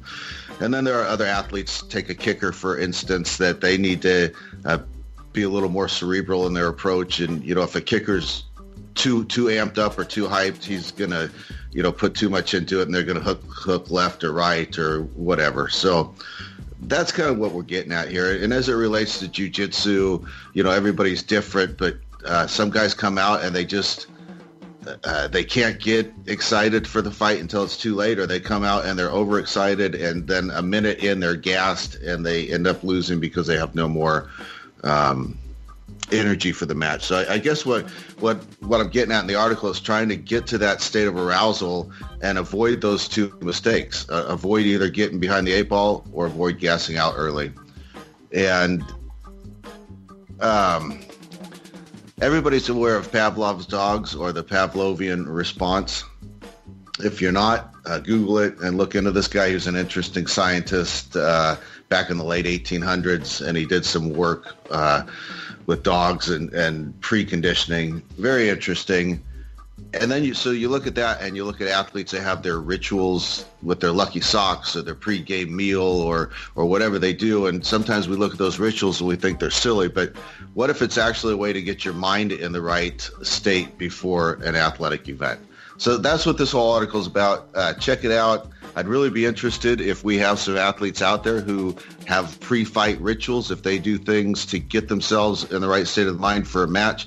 I'd really be interested to hear what those are. Go to our Facebook page, and when this episode airs, I'll put a question on there and see if we can get some response and see how you guys do it. Yeah, this is great, Joe. It's just getting mentally and physically ready for something and not over ready for something. And it's a tricky balance there. I think that's one of the benefits of competing multiple times. If you want to win a great, some big tournament, or you have some goal like that, it's pretty smart to do some smaller tune-up tournaments and find like your routine and find what works well. And okay, eating this for breakfast and then doing this for my warm-up and getting a little bit of a sweat going, and then I go out and I perform great. Or maybe that you go out and you perform terribly. Like kind of finding what's right for your body and right for you, and finding maybe certain music helps you get amped up, or maybe you need to be calmed down. Maybe certain music will calm you down. You got to find the right state and to perform the way you want to perform. And it might even be your style. If you're a very fast and aggressive style of grappler, you probably need to be amped up a little bit and get going. If you're more of a relaxed and methodical or very thought out style of grappler, very calm, you don't need to get all amped up and go in, too fast and make those mistakes. And so part of it is finding out what's right for you, what's right for your game, and then finding ways to get yourself there. And I think that takes some of the nerves out of competing, because you want to feel like you're going to go out there and do your best. And part of the reason why you won't do your best is because you're not in the right state of arousal. Because you walk in there and, man, I was just too calm. I didn't pull the trigger when I should have. Or, man, I went down there, I went 110 miles an hour. That's not my game. I'm supposed to pull guard and get these positions, get a certain type of guard before I start to actually work. And I think that this is a thing that really we don't talk about a lot, because of the embarrassing pictures that Joe put with it. No, it's just overlooked. It's not a technique. It's not a new type of a gi or anything like that. But it's just a mental state that we're going to put ourselves in before we compete. Like I try to, after I roll with somebody, and it's harder when you do like longer open mats that are a couple hours long. After I roll, thank them for the roll, and then immediately stand up and be ready to find somebody else. And that helps me tell myself, I have another one in me and I'm ready to go. A lot of people, and it's just normal, will remain seated and sit down for a little while, look around for the next training partner. I immediately want to stand up and try to tell myself I'm still fresh and still ready to go. I think that helps kick me into a better state for myself. Joe, I like how you brought Pavlov into this. And, I'm familiar with Pavlov, but I never thought about really that's, putting yourself in the optimal state of arousal. It's, so what we're trying to do is jiu-jitsu. We're trying to, salivate, when we hear that bell ring. We're trying to, be at our best at that given time. And I never, drug Pavlov onto the mat, and now I see a clear connection. So I like that, Joe. Thanks, Gary. Anyway, yep. How's the article end? Yeah, go to our website and you'll find the article, and it's the optimal state of arousal. And like I always say, train hard, train smart, get better, guys. Hey, and one thing I like too about Joe's article, if you go down there after Joe's tagline, train hard, train smart, get better, go down 3 sentences and check out Byron's. Byron's got a little idea about the optimal state of arousal. So check that out there too. Kind of neat. Yep. Nicely done, Joe. Little added artistic touch. Touch would be the key word. Not gonna get. I think it's still safe for work, but it implies something. So that's funny. Guys, want to give a quick... Joe, you're actually my hero with that. So I just want you to know that. Oh, thanks, Gary. Thanks. Well, Gary, you've made steps for that direction because you've actually written an article as well. So, it's been a while. Man, I just threw myself. Hold on here. Let me do my ritual. I'm going to touch my toes. I need to chase around. Let me put on some Guns N' Roses. Finish that off with some Metallica. I'm ready now. You're not quite ready yet, Gary. I do have a prank to reveal on you in a little bit, but I first want to mention Patreon and how much that helps support this podcast and keep us growing and getting better. If you enjoy the show and want to kick us like $1 every episode, we really appreciate that. It means a lot to us. There's a select few that have done that. We have a lot of people listening. Very few actually support the show. I want to give a special shout out to Dennis, Brian, and Rasmus. Sorry about the pronunciation of your name. I'm sure I missed it there. But guys, thank you so much for supporting the show on Patreon. If you support the podcast, I'll mail you out a 5-inch BjjBrick gi patch and also a sticker that is also BjjBrick. And you're also invited to join the private Facebook group, but you kind of got to show up at the door and invite yourself because I can't go out there and find everybody named Dennis. It doesn't really work very well very often. So send me a message through the Facebook page or whatever and say, hey, I've just joined. Here's my profile, and then I'll get that person added in because, not everybody has unique names, and it's really hard to find people on Facebook when you don't have like a lot of connecting friends or whatever. So really want to get you in there. The private Facebook group has some behind the scenes action and conversations that has helped sculpt the show in different directions. And I would like to get the Patreon supporters involved with that as much as possible.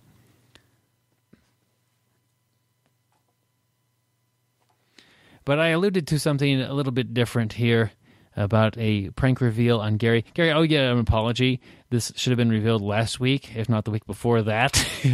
Kind of forgot about it. And you know what? It's been out there in public for a while. You remember the episode we did about BJJ big and small? And we talked about, small grapplers, big grapplers, that sort of thing. Part of the problem is it's hard to find an image for these things. Like I want to put, like this episode, I'll have a picture of Adam Wheeler. Perfect. You can't beat that. BJJ big and small. What do you put? What do you guys think? You just start with I don't know what to have for the image. Well, Gary, in the show notes that we have there, I put a little link to the episode that's been up for almost a month now. Go ahead and click on that link. Scroll down to the image there, my friend. I've seen that already. Yes. Joe, what's up? And? You've seen it. Okay. I've seen it. I didn't ever hear a comment about that. Yeah, it was out last week. Yeah? I thought it was pretty fun. Good. Joe, what do you see in here? Oh, I just thought it was good. Well, Gary's not so big. I love the little hashtag at the bottom. The photo may have been altered to make Gary look smaller than he actually is. I'm really about an inch taller and about another 10 pounds. Oh man! So what Gary's not describing very well is during the BjjBrick event last summer, we all got together, took a picture, and really good picture. But I somehow, through the powers of the computer, made Joe and myself quite a bit taller than Gary, and thus making it probably the perfect picture for a episode called BJJ Big and Small. And man, Gary, you're tiny. Yeah, but you know what I like is, first of all, you got BJJ, and that's on Joe, and you got Joe wearing School of Jiu-Jitsu, BJJ. You got big in the middle is Byron. As you can see, Byron's just a tad bit taller than Joe. And Byron has big and across his stomach. And then small, you have me. And as you can see, I weigh 87 pounds, and I'm 3'9". I mean, it happens. So, yeah, I thought that was pretty good, too. If you look at, the border of Joe's head and my head, you'll see that there's definitely some signs of alteration. Joe, what do you do? Do you notice anything different about your ear? Yeah, it looks like I got cauliflower ear. And the other one's gone. Yeah. I have both ears on one side of my head. That's what it really is. Joe, I gave you a call for it gives you some street cred. Massive. Well, to the listeners, really I added that. That ear's fake. That's awesome.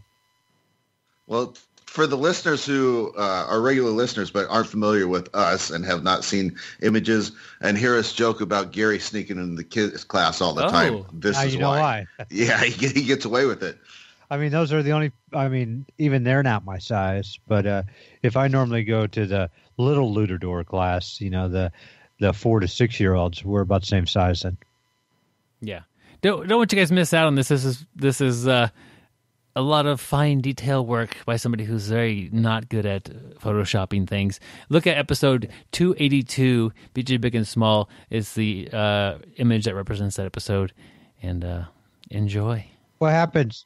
I've noticed what happens a lot of times when people see this picture, they think I'm a regular sized person, and they think Joe and Byron are like Andre the Giant. That's really what happened, because so when they meet Joe or Byron, and they're kind of disappointed because they were expecting Andre the Giant. People are always disappointed when they meet me. Well, I can't. So when you make a change like this on an image, if I made Gary smaller, I would have to draw background behind him, which I'm not going to do that. That's too hard. So I just make us bigger, and it just kind of takes the background that's back there and covers it up. It's way easier to make somebody bigger in a picture than make them smaller in a picture. And if you look, Gary, your actual image, your face is much more clear than mine and Joe's. Well, I don't think that has to do with your editing. I think that has to do with hygiene. Oh. You know, I definitely wash my face, you know, take care of breakouts, and I have to, because I'm a little kid, and we run into those situations, and it can be, lead to a social stigma in the hallways of school. Boy, Gary, you think the breakouts are bad now? Just wait till puberty hits. I didn't realize you saw that. I wanted to sneak it in there, but I guess you've already discovered that. So yeah, I don't. Oh, you want? Okay, here's the best. I got to tell a little bit of story. So I train with our IT security guy at work. And we have, at our company, we have an intranet that has a lot of information that we use for a regular, for our job. And one part about the intranet we have, so you can kind of know who you're working with, each department has its own webpage. And, so I'm in lending, so I created a lending webpage for a group, and it's got... who we are, what we do, who to contact for different areas. And this is kind of weird because this is how I found it. So I was updating it the other day. I was making sure our webpage is up to date. And we do have a link, one of our links on our webpage, and I was checking all our links, and I forgot I did this years ago. But I had one of our links. When you click on it, it takes you to the BjjBrick website. So as I was going through it, I clicked on it, and it brought me to this episode, and I saw the picture of Big and Small. So that's how I got to it. So, yeah, so not only do we, we are big in, credit union lending there also. We, BjjBrick is on one of the pages there. Very nice. And we won some major award. Yeah, definitely. That was pretty neat. We are ranked second in the United States, according to an article we read the other day. We are the second-ranked martial arts podcast, not the United States, in the world, which is a pretty big thing. Yeah. Yeah. I don't know. Number 2. How'd you find that, Joe? How did I find it? I think one of our listeners shared it with us. Oh, cool. So... Yep, yeah, that was good. And, if you look, who was number 3, guys? Oh, that guy that has a little podcast who's just started, Joe Rogan. Yeah, I mean, it's, I really think it's all the table talks we've done, all the drilling, all the live podcasting, that has made us, got us in the number 2. But, we're going for that number one ranking. We plan on winning the national championship. There you go, man. Way to set your goals high, Gary. Yes, thank you. What are you going to do differently to change the path? What I was thinking of doing is getting on growth hormones and trying to get up the size of a regular human being. That'd make you a better podcaster. Yep, my voice wouldn't crack as much. We now we have an action plan, and now just to get on that, it's going to be great. But it's pretty neat to be. I don't know really where this award thing came from, but somehow we got on some lists. I think the guy was a kung fu person because there was a lot of kung fu podcasts in there. Yeah. Okay. Well, thank you, whoever gave us the second place martial arts podcast award. Man, that's cool.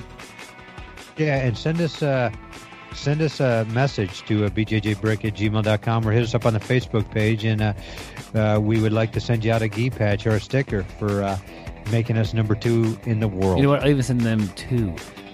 Actually, I should send them 2. Man, it kind of backfires because the lower the rank you get, the more you'd send them. Send them. we bad only want to incentive send program. You once. We're going to get ranked 20th on everybody's this coming week. All right. Well, I had a great time this week. Stay sweaty, my friends. Make sure you're at the optimal state of arousal. Don't forget to shower. Train hard, train smart, get better, guys. We'll see you on the mats. Stay off those growth hormones, Gary. Thank you for listening. I hope you find the time today to roll. After all, the best way to get better at Brazilian Jiu-Jitsu is to do Brazilian Jiu-Jitsu.